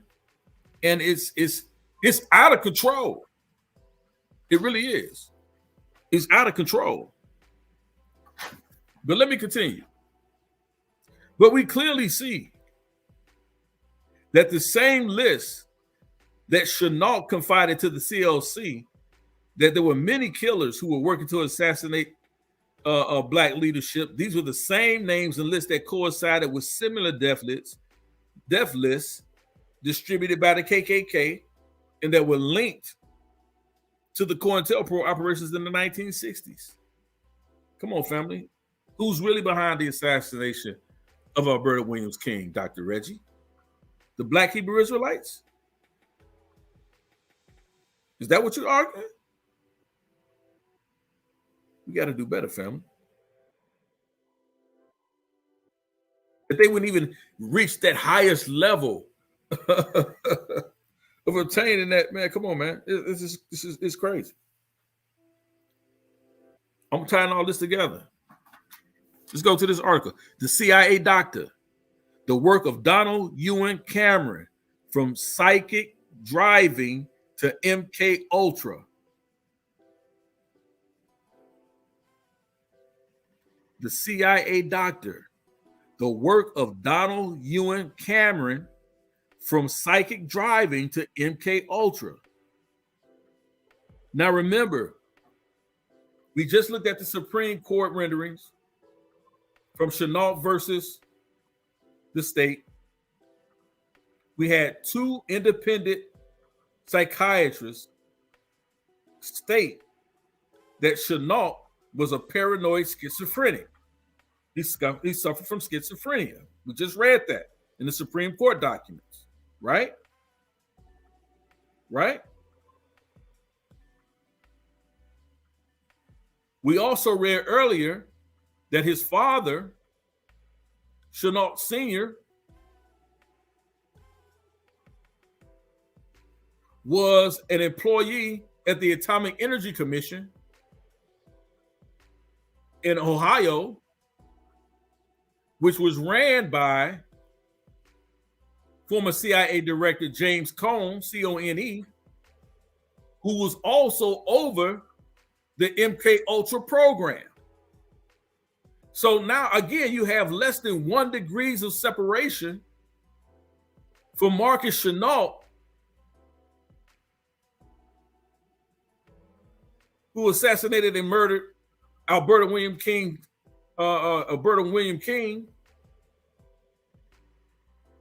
Dr. Martin Luther King's mother. You have 1 degree of separation from them two. So this wasn't a random act of violence.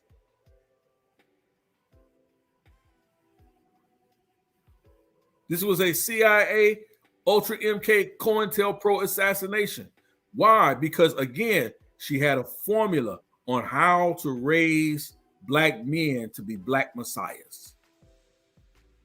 From the questionable death of her son A.D. King, Martin Luther King Jr.'s Dr. Martin Luther King Jr.'s brother, who died and drowned allegedly in his own swimming pool at his own home. in which the coroner's report was inconclusive on his drowning. There's a possibility that he was dead well before water entered into his lungs.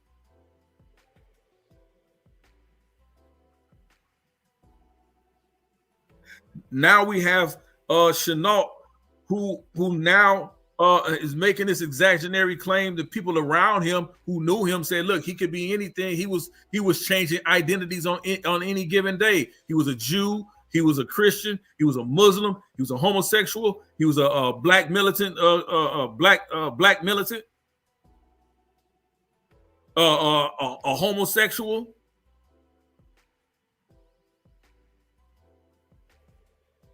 He changed identities constantly.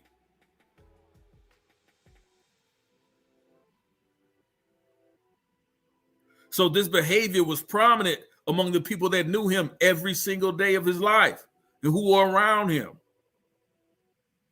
And then we get to the Supreme Court after his after his appeal to have his death sentence reduced to a life sentence. We clearly see that now two independent psychiatrists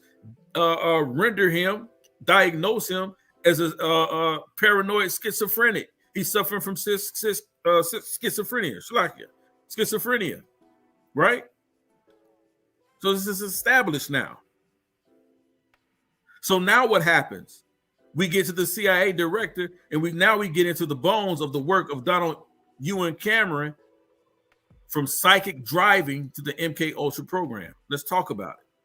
Remember that those things I just talked about are important, right? That diagnosis of schizophrenia is important. Watch this, family.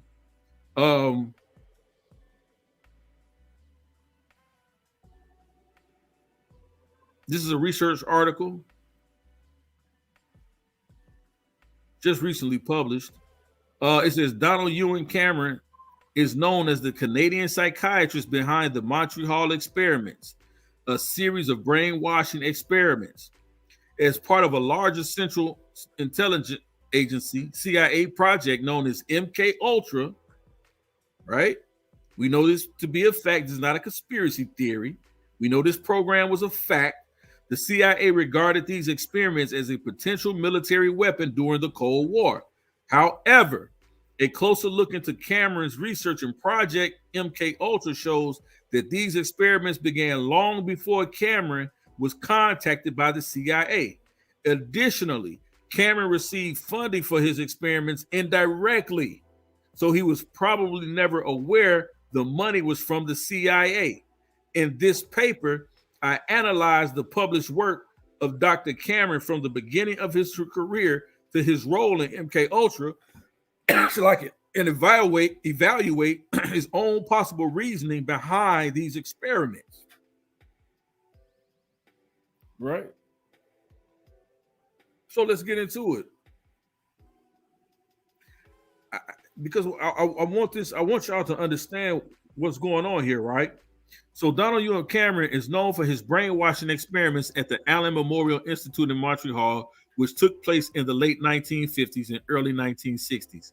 Also known as Sub-Project 68 of the U.S. Central Intelligence Agency project MK Ultra.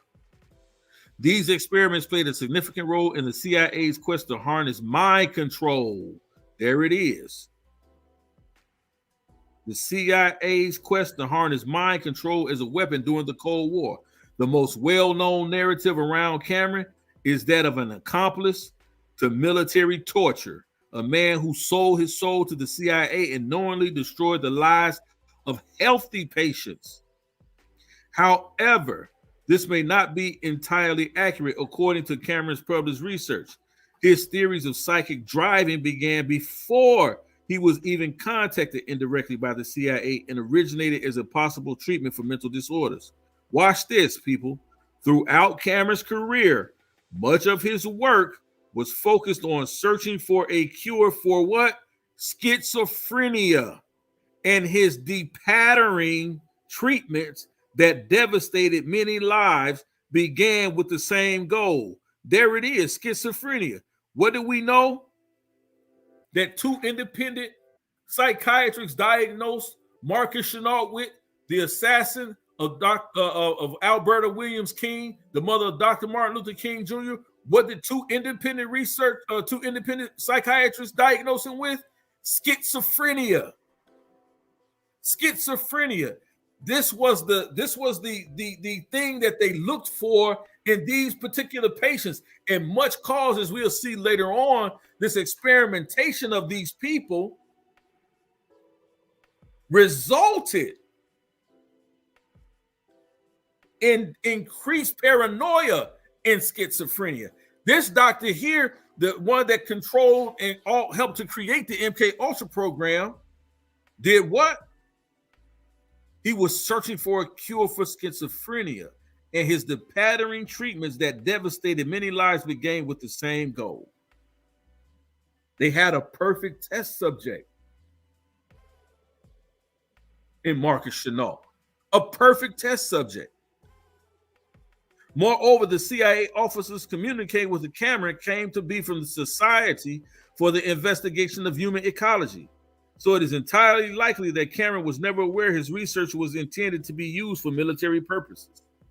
In addition, Cameron was one of the psychiatrists present at the Nuremberg trials. Now, if you don't know what the Nuremberg trials were, the Nuremberg trials were during World War II. The Nazis, the scientists, right, were brought to court. A lot of them, Nazis, they were brought to court during the Nuremberg trials to try these Nazis with crime against humanity. A lot of them were doctors. Some of those scientists that created the gas chambers, that were creating these different types of experiments on people, right? They were tried at the Nuremberg trials for their crimes against humanity. He was a part of that to evaluate the mental capacity of the accused. These trials served as a lesson to the world on the importance of ethical research practices. Like most people, Cameron concluded that the experiments were horrific. Thus, we are left with the question, how did Cameron become the mind behind such heinous experiments?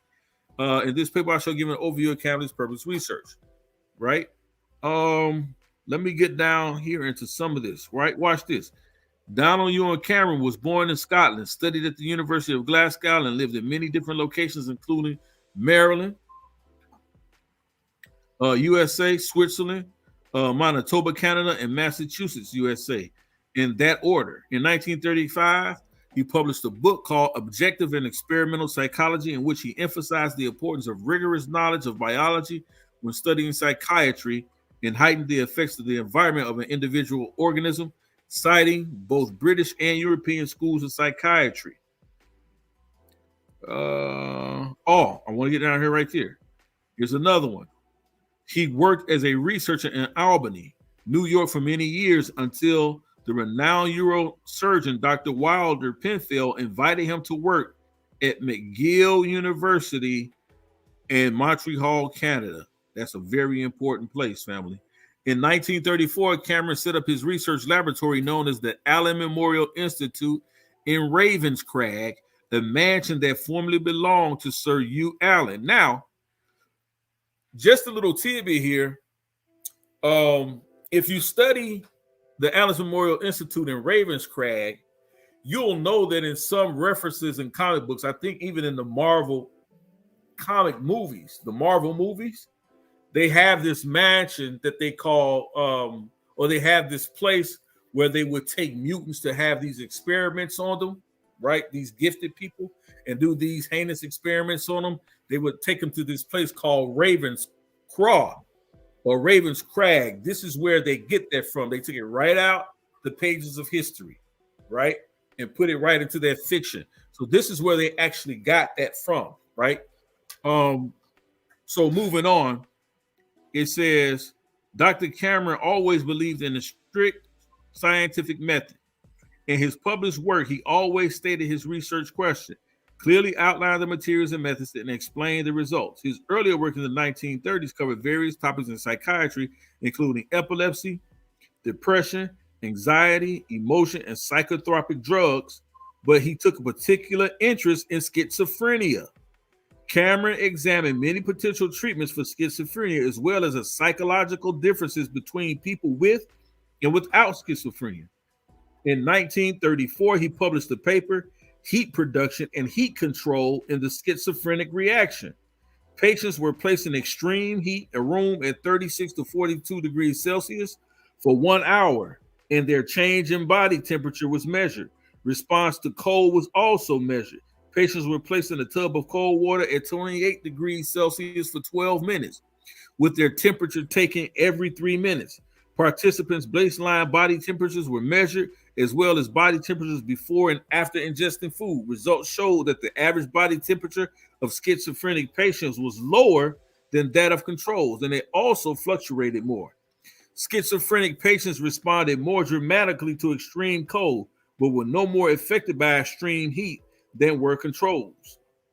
So clearly, you see here that a lot of Dr. Ewan Cameron's work was done on dealing with those people suffering or diagnosed with schizophrenia during the development of his MK Ultra mind control program, as we clearly see by two independent psychiatrists that Marcus Chenault, the assassinator of Alberta King, was a diagnosed paranoid schizophrenic.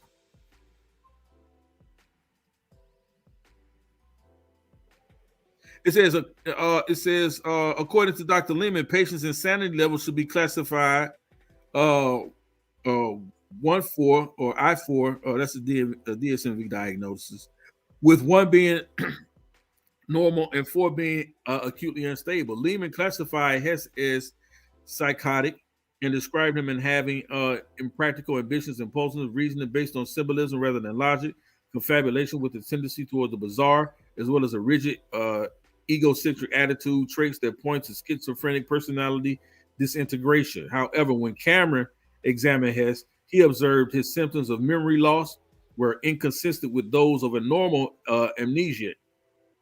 He concluded that a part of memory loss is simulated, and it's probable that the hysterical unconscious part is rather superficial, saying that this practice of amnesia was originally developed consciously as a protective measure, but had become unconscious in part.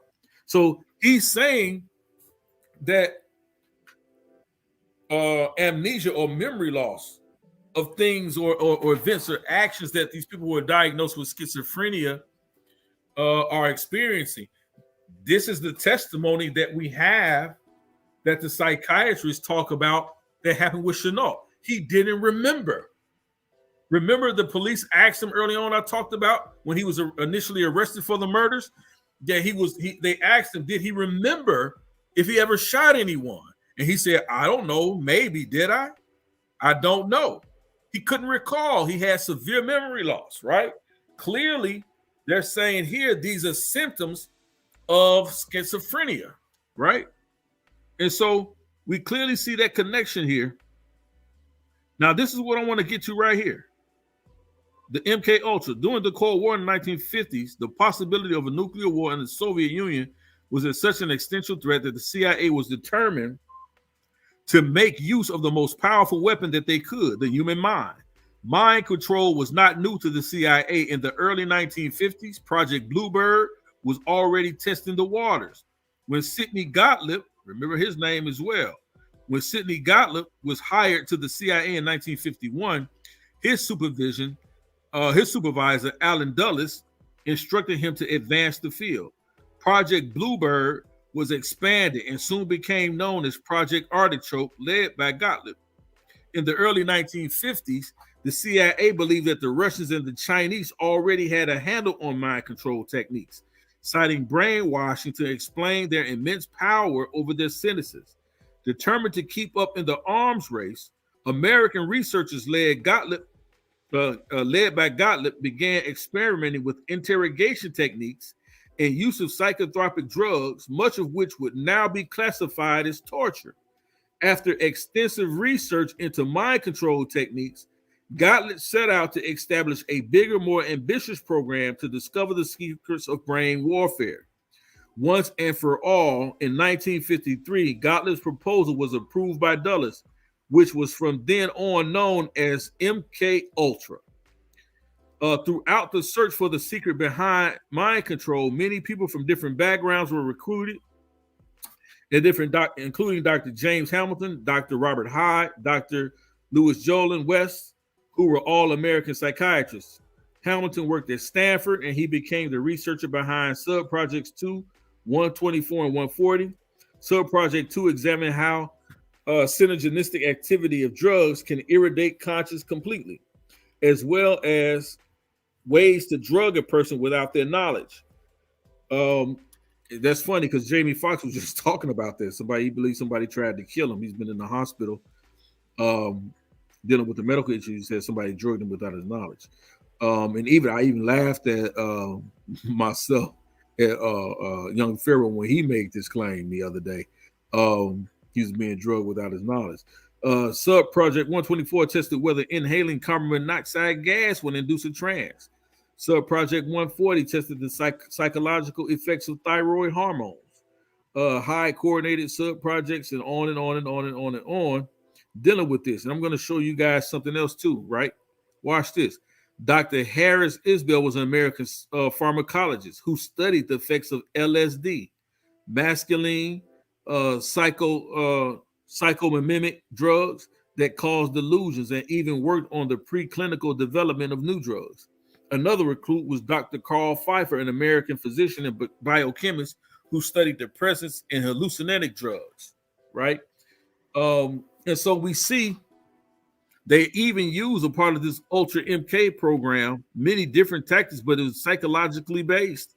And they use a lot of psychotropic drugs, right? Including LSD.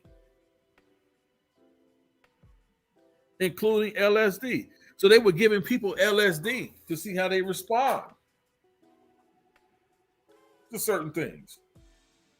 They were getting people hooked on LSD in order to try to for mind control, right? And we can go on and on and on with this. But let me go back and share this. I want to view something else.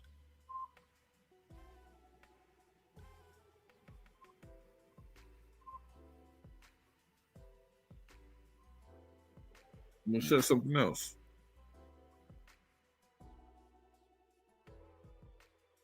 Right? Talk about this real quick. I'm going to give you guys some source information to understand what we're really dealing with here, right?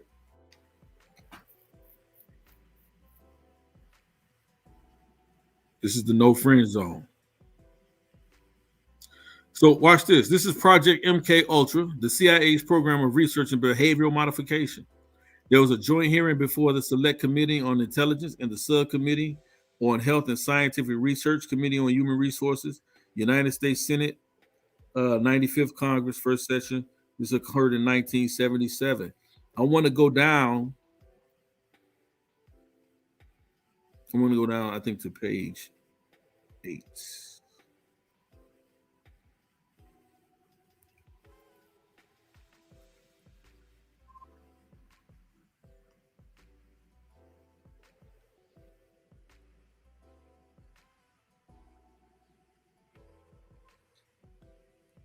Go down to page 8, I think. Is this it?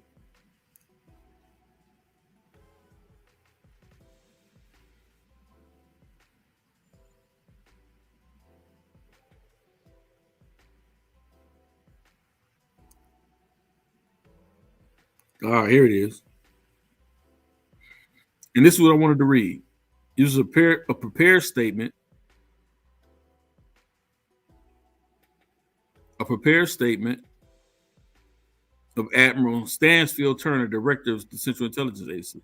Mr. Chairman, in my letter to you on July 15, 1977, I reported our recent discovery of 7 boxes of documents. And this is how they found out publicly about the Project MK Ultra, a closely held CIA project conducted in 1953, but at this time They're doing this to save face, right? They're doing this to save face.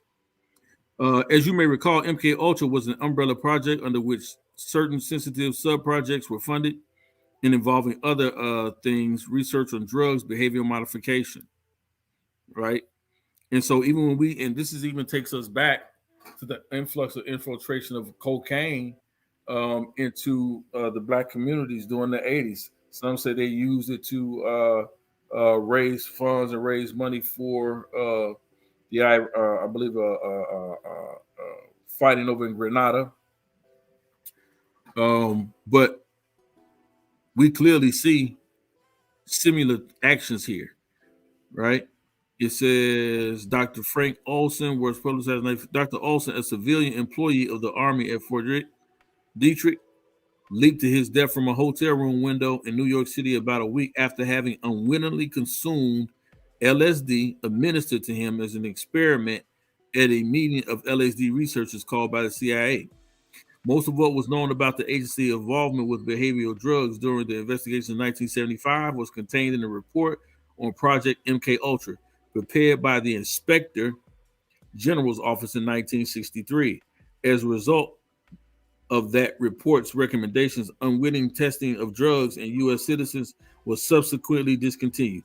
The MK Ultra related report was made available to the Church Committee investigators and to staff of Senator Kennedy's subcommittee on health.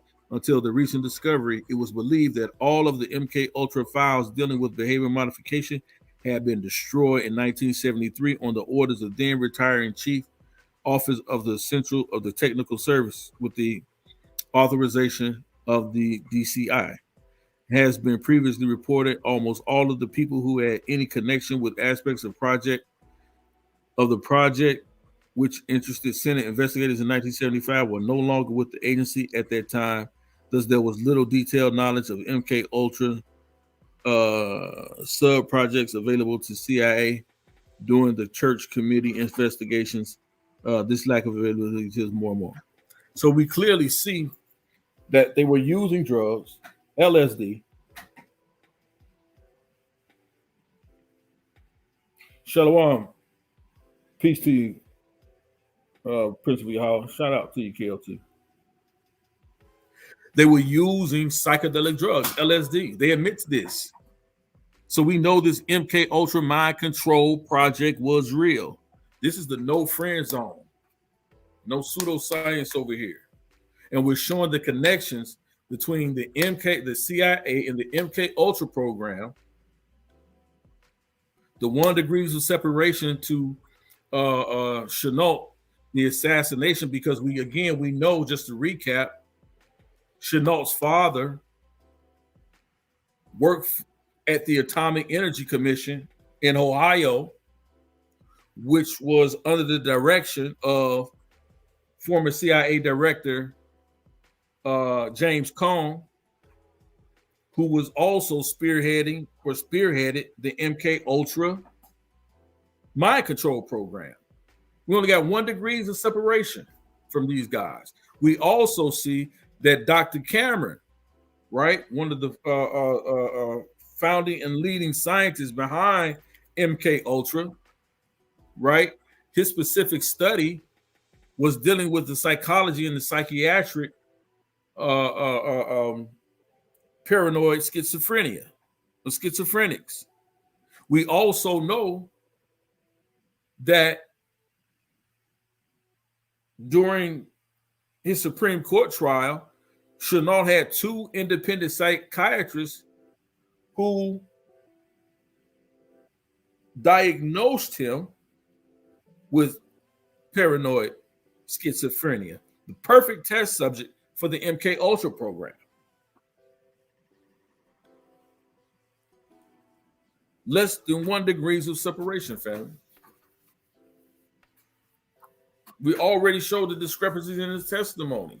We know that he went to the church on June 30th of 1974 to do some counterintelligence, some intelligence, to scope out the land, reconnaissance, I should say. That was at 7:30 in the morning. He leaves, goes, checks in the hotel, at 9:30 a.m. and goes back to the church service where he's already 2 hours earlier surveilled the land. Then he says, after he shoots and kills Boykin and kills Alberta King, that his intentions, quote unquote, allegedly, that his intentions was only to strike at and kill Michael King Sr., the father of Dr. Martin Luther King. But in the Supreme Court documents, it comes out that he testifies that he went there to the church looking for both of them, the mother of King and the father of King. So clearly, I have no doubt in my mind that she was on that list to be assassinated.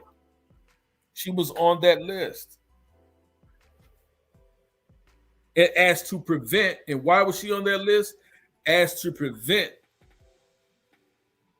from passing on the knowledge and wisdom, understanding, and encouraging young women of the day and time of how to raise more Black messiahs.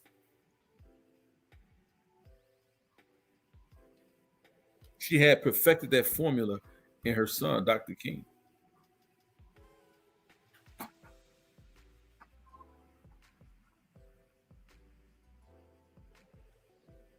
Was it the Iran-Contra Nicaragua with Oliver North? I said Grenada, right? Grenada was the weapons Iran-Contra scandal.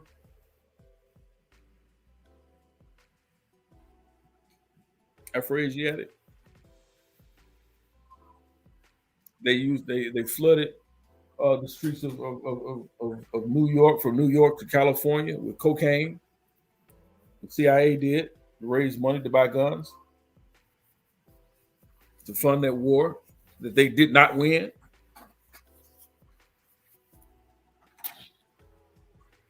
Right? I want to get into some more of this.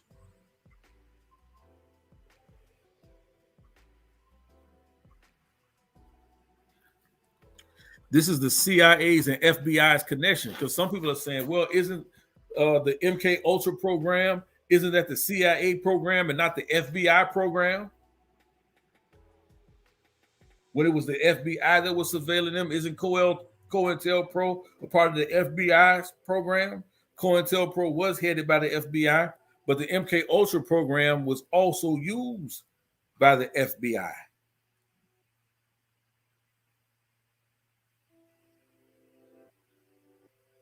The CIA and FBI's connection to Project MK Ultra and their use of LSD in the mind control program.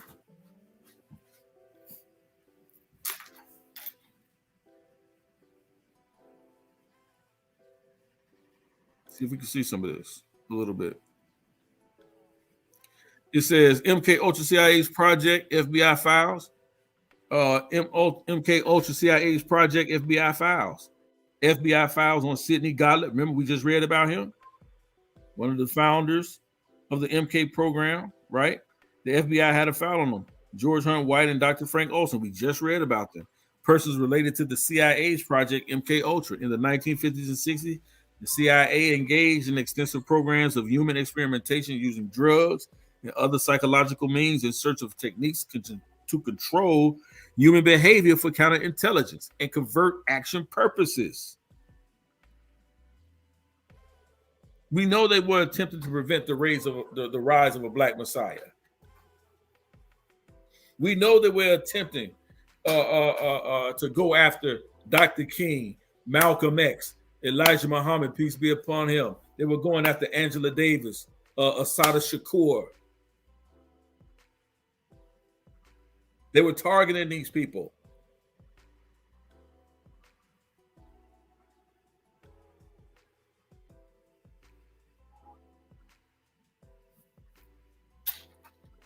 For what? For termination, extermination. Right? MK Ultra was the principal CIA domestic program involving the research and development of chemical and biological agents. When we talk about crack cocaine, y'all best believe this is what we're looking at. Best believe this is what we're looking at. Right? This collection contains FBI files covering Sidney Gottlieb, an American chemist and spy master, best known for his involvement with the Central Intelligence Agency, Project MK Ultra. The file covers his destruction of the project's files. George Hunter White. White ran a safe house in New York City, which people would be lured off the street and then given LSD so they could be watched and filmed from an adjoining apartment through a one-way mirror. White was a former narcotics officer, famous for his obsessions to bust Billie Holiday and other famous New York City jazz figures. The files covered the elements of his colorful career. Dr. Frank Olson. A tragic result of the testing of LSD by the CIA was the death of Dr. Frank Olson, a civilian employee of the Army who died on November 27, 1953. His death followed his participation in a CIA experiment with LSD. As a part of this experiment, Olson unwillingly received approximately 70 micrograms of LSD in a glass of Cointreau. I gotta admit, I have no idea what that is. Does anybody know what Cointreau is? I have no idea what that is. He drank on November 19, 1953. The drug had been placed in the bottle by a CIA officer, Dr. Robert Lashbrook, as part of an experiment he and Dr. Sidney Gottlieb performed at a meeting of Army and CIA scientists. Shortly after this experiment, Olson exhibits symptoms of paranoia and schizophrenia. Again, the same thing diagnosed, same thing Chenault was diagnosed with by two independent psychiatrists. This is the tale. This is the result of the MK Ultra program, paranoia and schizophrenia. Accompanied by Dr. Lashbrook, Olson sought psychiatric assistance in New York City from a physician, Dr. Harold Aberson, whose research on LSD had been funded indirectly by the CIA. While in New York for treatment, Olson fell to his death from a 10-story window in the Statler Hotel. He jumped.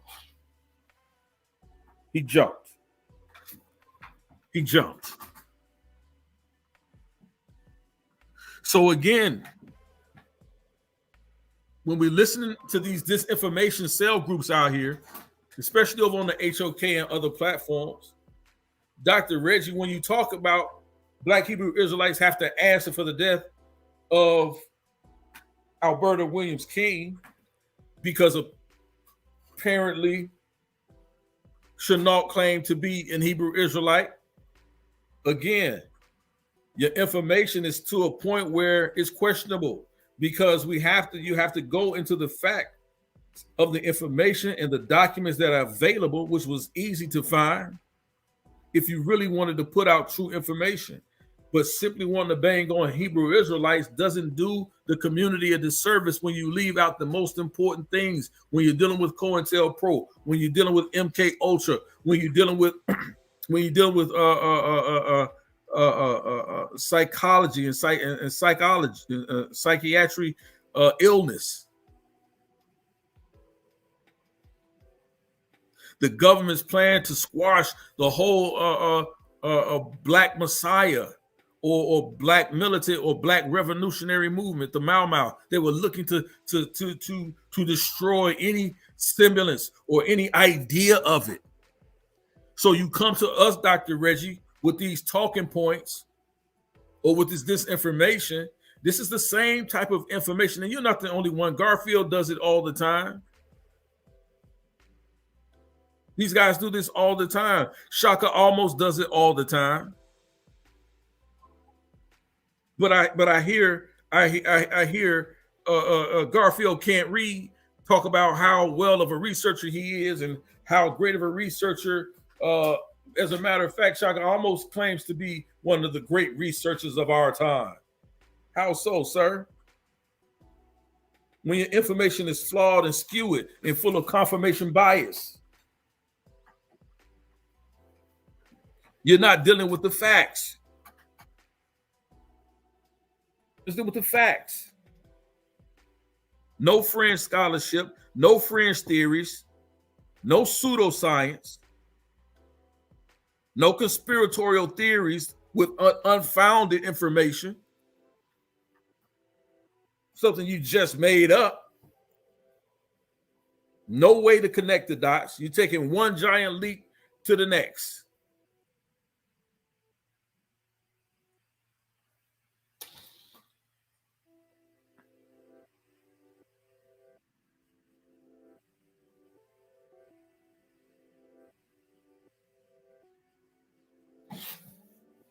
Let's continue. We're getting to the end of this. I'm closing it down.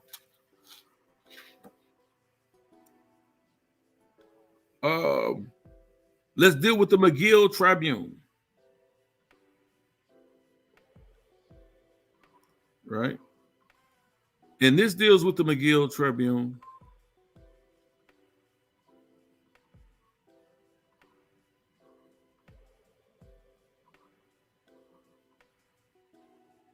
Declassified mind control at McGill. And we talked about McGill, where they were doing these experiments up at the Allen Memorial Institute at Ravengraph Mansion, right? And here we go again. We're going to talk about it again. The Allen Memorial Institute is located in the ominous mansion, formerly known as Ravenscraft, that looms over Rue McTavish at the foot of Mount Royal. The sinister stone building, said to be haunted, is befitting of the grisly experiment that occurred within its walls from 1957 to 1964. Project MK Ultra, the Central Intelligence Agency CIA mind control project, used unconsenting,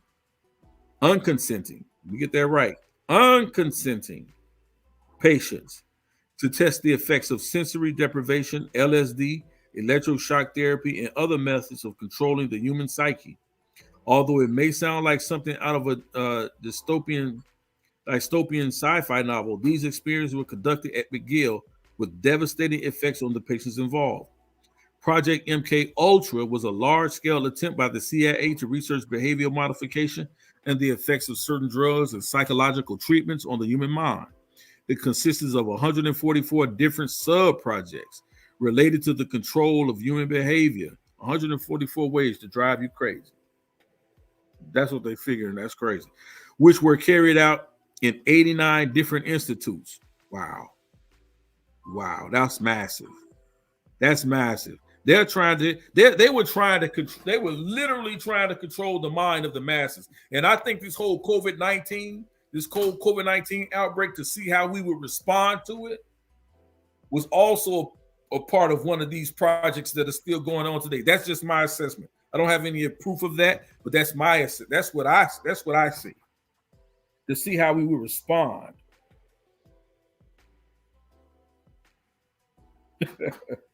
I hear you, Lance. Lance, I did come across some information where I did agree with you, man, on some things. That's why I wanted you to hit me up, man, so we could talk about it when you get a chance. Right? This is a No Fringe Zone podcast. Welcome to the No Fringe Zone. Right? So as I was saying, I believe this whole COVID-19 situation was a part of it as well. One of these sub-projects to see how we would respond, to see how well they could quickly inject fear into the community, how well they can inject fear that gets us to act a certain way. You know, folks was going crazy over toilet paper. Folks were going crazy over Lysol. We were going crazy over this.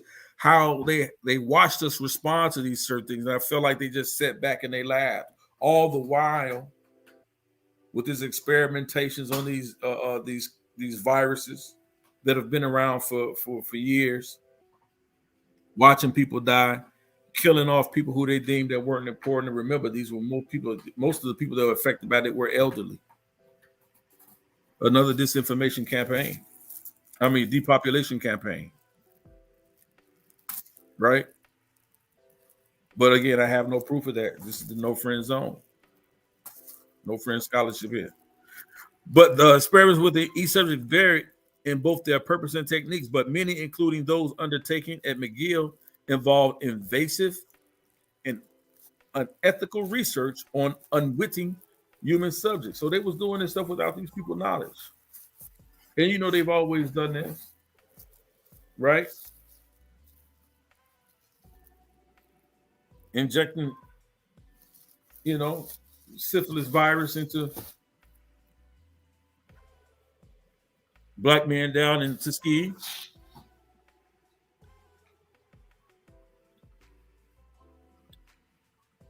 They've been doing this since they came to this country. We can go all the way back to the Pilgrims, passing out infected smallpox blankets. That stuff is true in fact. Biological and chemical warfare. They've been practicing this since they came to this country.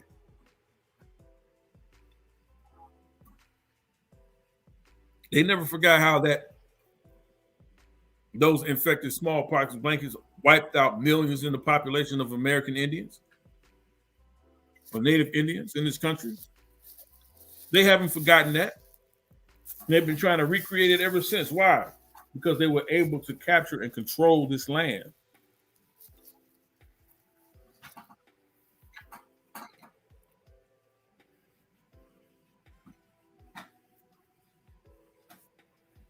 Let's continue.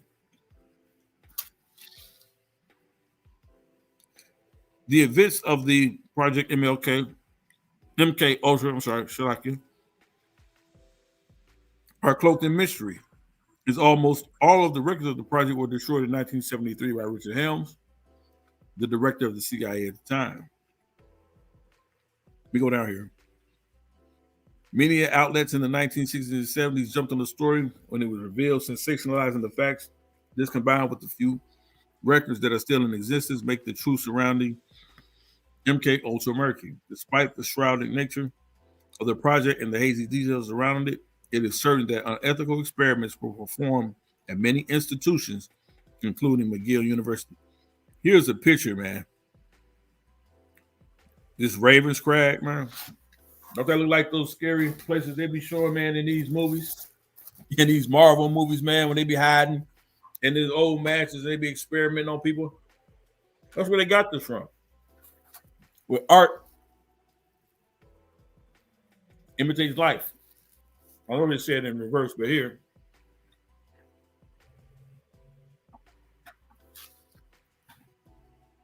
Look just like that. Look at it.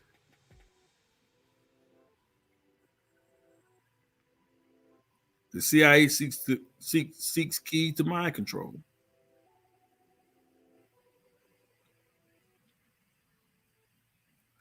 Listen to what they say. We have become pretty well convinced after the experiences of the brainwashing problems coming out of China that it was the techniques of the interrogators that were causing the individuals to make confessions, says John Gittinger, a CIA psychologist, in a testimony from a 1977 Joint Senate hearing. The CIA was initially interested in discovering the truth serum. At the time, many believed in the possibility of a drug to use in interrogations that would eliminate all inhibitions and prompt subjects to speak without reticence. The CIA first experimented with the use of LSD with little luck, and later delved into different types of psychotherapy and hypnosis in the hopes of discovering the secret of mind control. Out of the research and experiments that were undertaken within hospitals and laboratories, those that took place at McGill, known as MK Ultra, Sub Project 68, were perhaps the most notorious. Dr. Donald Ewan Cameron, we talked about him earlier, was the head of McGill Allen's Memorial Institute, where the experiments were performed, and the main researcher implicated in the project. According to the information from the 1977 Senate hearing, most of the researchers and doctors involved in Project MK Ultra, including Cameron, were not informed of the project or of the fact that the funds for the research originated from the spy agency. In order to conceal the source of money, the CIA created research foundations such as the Human Ecology Fund to act as fronts for funneling MK Ultra research funds. The CIA then worked through such organizations to target researchers with projects that were of interest to them in developing techniques of interrogation or human behavior control. Isn't that crazy? And they be wanting you to submit to this fund and submit to that fund.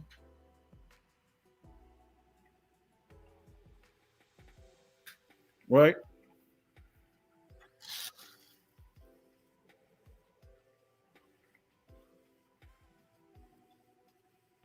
And here he is here. And again, Cameron's research was focused on discovering the root causes of mental illness and finding ways to cure them. He believed that manifestation of mental illness, specifically schizophrenia, was the result of repeated patterns of socially unhealthy behavior in patients, and concluded that it could be cured by depatterning these unsound habits. The depatterning was meant to break down the patient's personality completely in order to rebuild it from scratch. Wow. There he is. There he is, the mastermind, the doctor behind the MK Ultra project.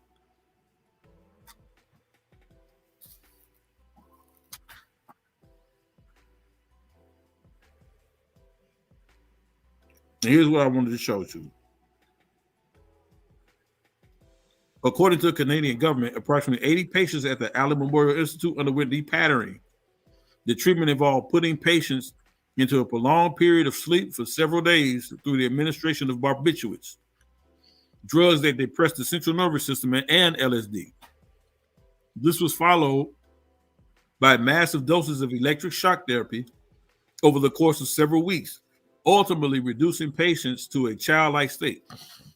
Isn't that exactly how people who were familiar with Chenault, the murderer, the assassin of Alberta King, isn't they how they described him? Is having like this childlike appearance. Even when the police arrested him, they talked about the childlike behavior that he had. Look at any picture, any photograph that you see out here of him. You see that sort of that childlike look on the face of this grown man, right? 23 years old, but he has like this childlike essence or behavior pattern to him, right? This childlike state, right? Um, Again, the method consisted essentially of administration of 2 to 4 electroshocks daily. That's crazy.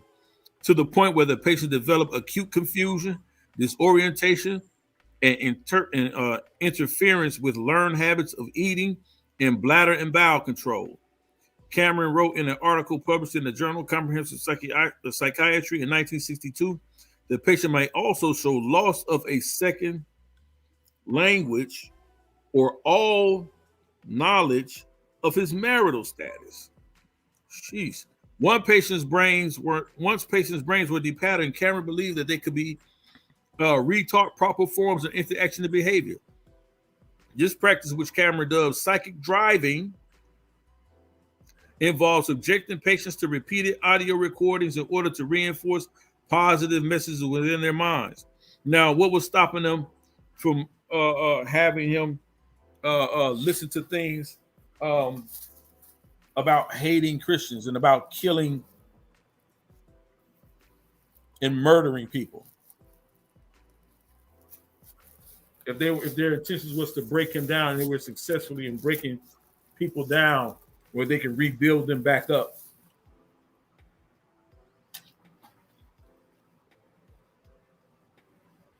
This is crazy. It talks about he was an authoritarian, ruthless, power hungry, nervous, tense, angry, not very nice, Dr. Elliot Emanuel, one of Cameron's former colleagues, said of the doctor in the 1980 interview with CBC. So now you have a doctor, a colleague of his work with him, that says this guy was an authoritarian, he was ruthless, he was power hungry, he was nervous, tense, angry, and not very nice.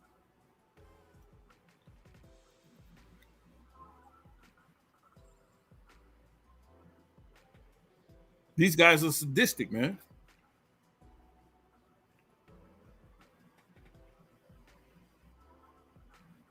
Sadistic.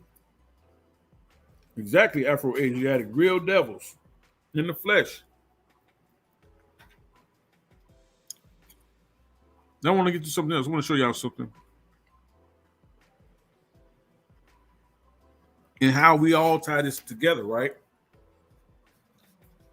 How we all connect all this together. The Black Hebrew Israelites, COINTELPRO, Ultra MK, the assassination of Alberta King, all of this, right?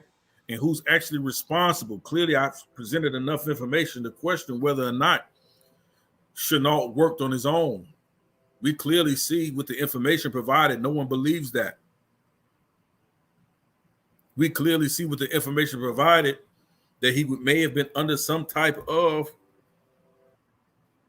Ultra MK mind control program, right?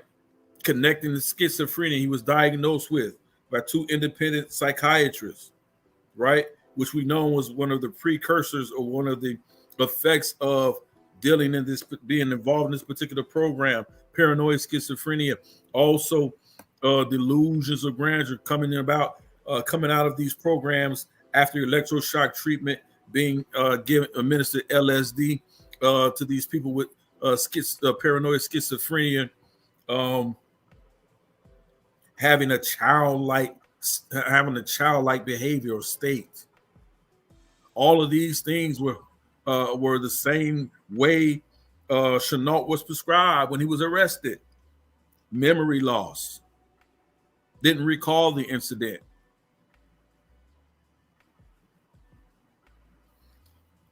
Right? Now let's get into this. This is very interesting, family. We at the 3:15 mark and we get ready to shut this thing down. Like, share, and subscribe, man. Now watch this. This is called it's the black hole of I can't say it. The black hole of Guyana. The untold story of the Jonestown massacre, right? By John Judge, 1985. But what I want to go down to is right here.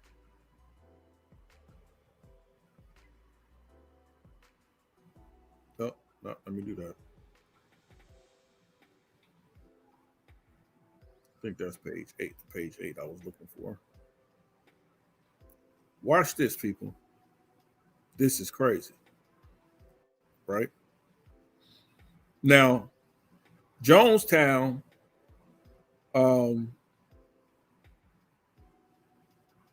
is where Jim Jones took his followers over into Africa and they committed the mass suicide. Watch this. Watch this, what I want to show y'all.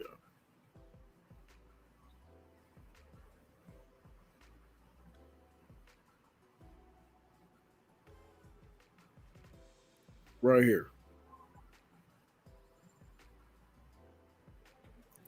It says the Messiah of Ukiah, as he was known then, met and recruited Timothy Stone, a Stanford graduate member of the city's DA office, and his wife Grace. During this time, the Layton family, Terry Buford and George Phillip Blakely, and other important members joined the temple. The camp doctor Larry Shaw claims Jones got him off drugs.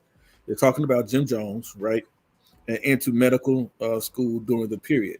These were not just street urchins. Buford's father was a commander for the fleet of the Philadelphia Navy. So they talk about the high level people, high society people that Jim Jones actually recruited. But watch this. Dr. Layton donated at least $250,000 to Jones. His wife, son, and daughter were all members of the temple. George Blakely married David Layton from the wealthy British family. He donated $60,000 to pay the lease for the 27,000-acre Guyana site in 1974 in Africa. Right? Now, what's the connection? Right? What's the connection between Jim Jones, Jonestown, Black Hebrew Israelites, Marcus Chenault, the assassin who killed Alberta Williams King, the MK Ultra program, the CIA, and the FBI. Watch this. They only one degrees of separation. Watch this.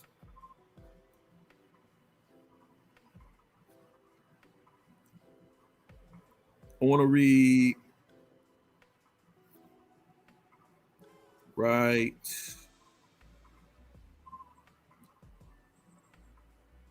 Let me get to it right in here. Let me see. All this is dealing with Jim Jones. Because I mentioned it earlier when we talked about, here we are, when we talked about the fake rabbi, right? Remember I told you that this fake rabbi that was connected to Chenault as being his mentor in this Black Hebrew Israelite camp in Ohio, this fake mentor. Watch this. Watch this. Watch this. Watch this. Watch this.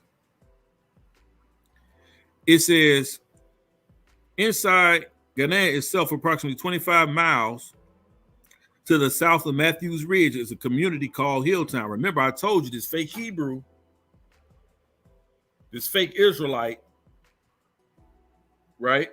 Rabbi Emmanuel Israel, right? Who was supposed to be the mentor of Chenault, after the shooting and the murder of Alberta King, immediately left the country under another alias name by the name of Rabbi Hill, right? And he goes to Guyana. This is the same place Jim Jones goes to and starts Jonestown. Same place. He goes and starts another community only 25 miles away. And he calls it Hilltown, right? Named after the religious leader Rabbi Hill. Hill has used the names Abram Israel, Rabbi Emmanuel Washington, and Rabbi Emmanuel Washington. Hilltown set up about the same time. Watch this. He set up about the same time as Jonestown did. Followed the departure of David Hill, who was known in Cleveland, right? Where Chenault lived. They lived in Cleveland, Ohio, a fugitive of the U.S. courts. Hill rules with an iron fist over 8,000 Black people from Ghana in America who believe they are the lost tribe of Israel and the real Hebrews of biblical prophecy. Used as a strong-armed troops and internal mercenaries to ensure Burnham's election, as were Jonestown members, the Hilltown people were allowed to clear the Jonestown site of shoes and unused weapons. So they allowed these Hilltown people to come after Jim Jones' massacre of over 900 of his followers. They allowed this group to come into Jonestown and to take belongings and weapons out of there and carry it back to them to Hilltown, right? This is the same group that was supposedly spearheaded by the mentor of Chenault, the person who shot and killed Alberta King, right? It says the Hilltown people were allowed to clear the Jonestown site of shoes and unused weapons, both in short supply in Guyana. Hill says his followers would gladly kill themselves at his command, but he would survive since, unlike Jones, he is in control. Similar camps were reported at the time in the Philippines. Perhaps the best known example is the fascist torture group camp in Chile known as Colonia Dignidad. Also a religious cult built around a single individual.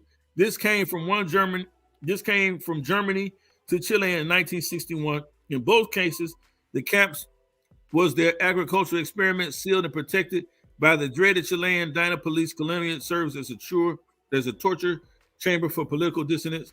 To the Jonestown monstrosities, they have added dogs specifically trained to attack human genitals.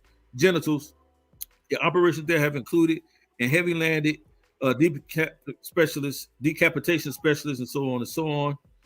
American CIA agents visits there, Nazi war criminals who believe they had set up sites there in these areas. So here, all these agencies, all of these camps have links to U.S. intelligence agencies.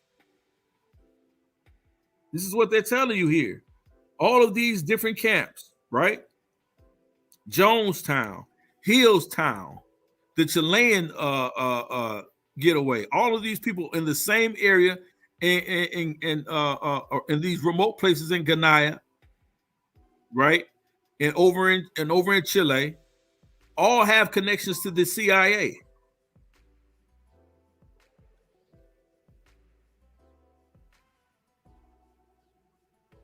The American intelligence agents have a sordid history of cooperative relationship with Nazi war criminals and international fascism.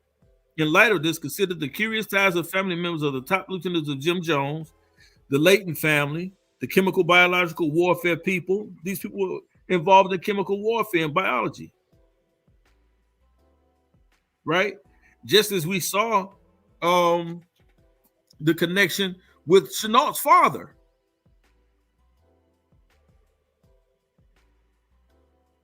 Worked at the Atomic Energy Commission in Cleveland.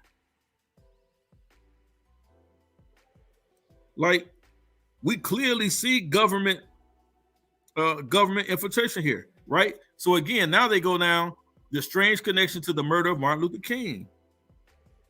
The first clue is this link appeared in the personal histories of members of Ryan investigation team who was so selectively and deliberately killed at Point Ketamine.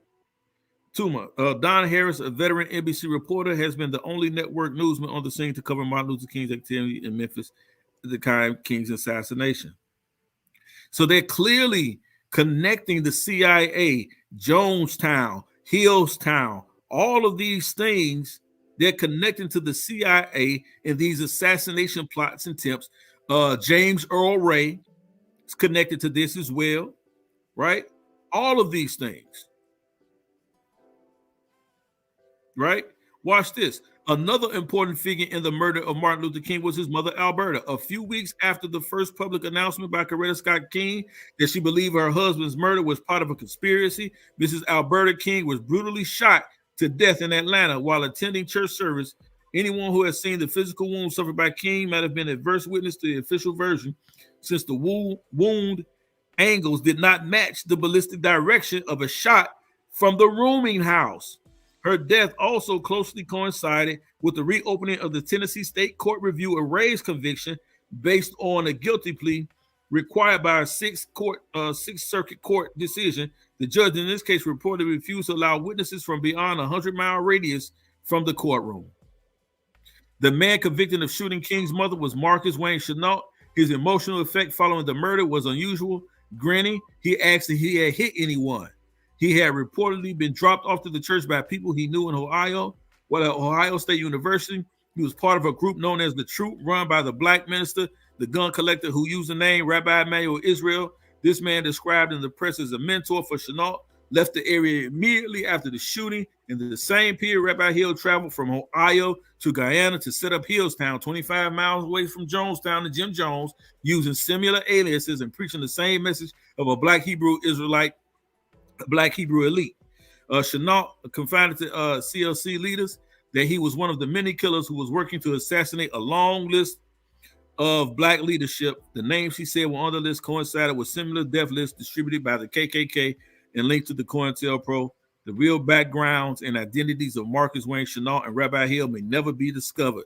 But one thing is certain: Martin Luther King would never have countenance the preachers of Jim Jones had he lived here. And he lived to hear them.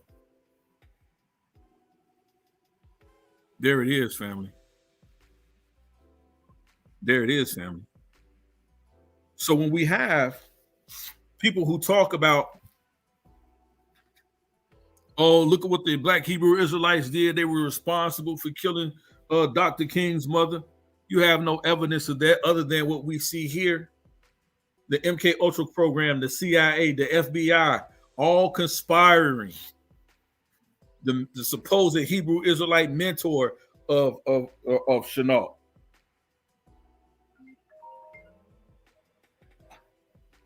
Right? These are things and people that we know had a direct line connection to Chenault, to the murder, to the assassination of Alberta King. So, Dr. Reggie, no, we don't owe an explanation to you or anyone else as Israelites about the murder of Alberta King. But we do have to ask the proper question, Dr. Reggie, who's responsible for her death.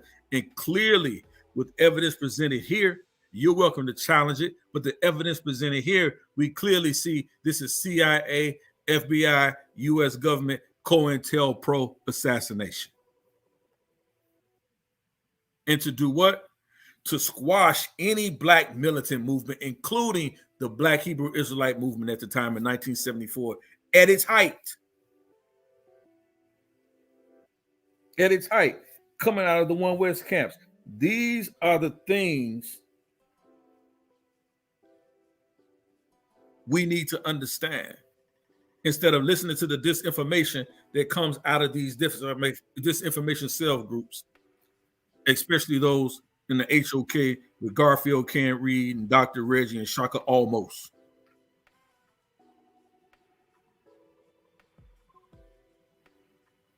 But that's it for today, people. Please like, share, subscribe. I hope you enjoyed the presentation. Please share it. Please talk about it. Right? Peace and blessings to y'all, family. Peace to you, Dr. Rob. Peace to you, Sister Free Spirit.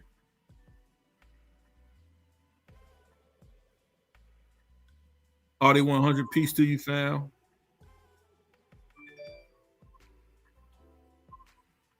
Peace to you, family. Shout out to FOP, man. I appreciate y'all, man. I appreciate y'all, man, 100%. I appreciate y'all, 100%.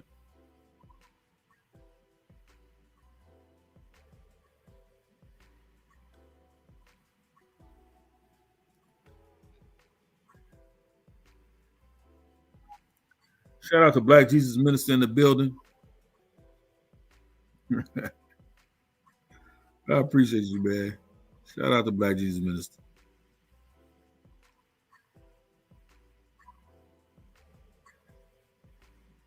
Yahoo Israel. Peace to you, Indigenous Black man as always.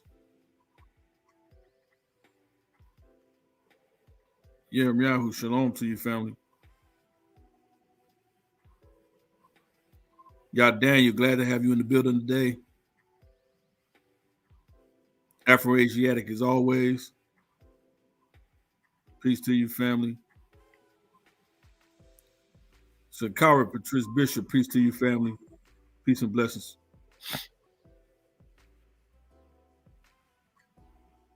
Marquisa Samarian, peace to you, family.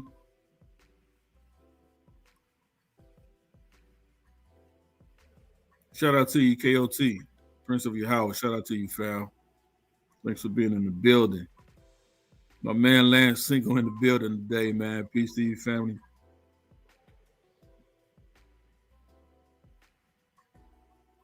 We're going to close this thing out, man. Hope y'all enjoyed the presentation, man. Again, look for me, man. I'm going to be Killer Priest soon on his channel. I'm going to talk to him. I'm going to talk to Sister Nepal, see when I'm going to do some presentations over there, and some debates over there as well on the Killer Priest channel. Also, look for me in the Ultimate Debate League tournament. Actually, the Ultimate Debate Tournament. JJ 7000, Black Jesus Minister, SVDL, and Debate Talk for You. Shout out to Sal Showtime again.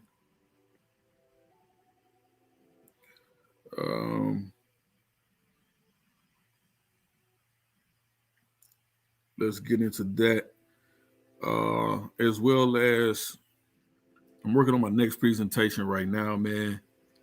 I just really want to just a few more things I got to put together that we're going to be bringing out and dealing with that, man. So again, man, I appreciate y'all for tuning in. And man, we've been on for a minute, but I wanted to get that presentation out, man. So peace and blessings to y'all, family. And this is the No Friend Zone.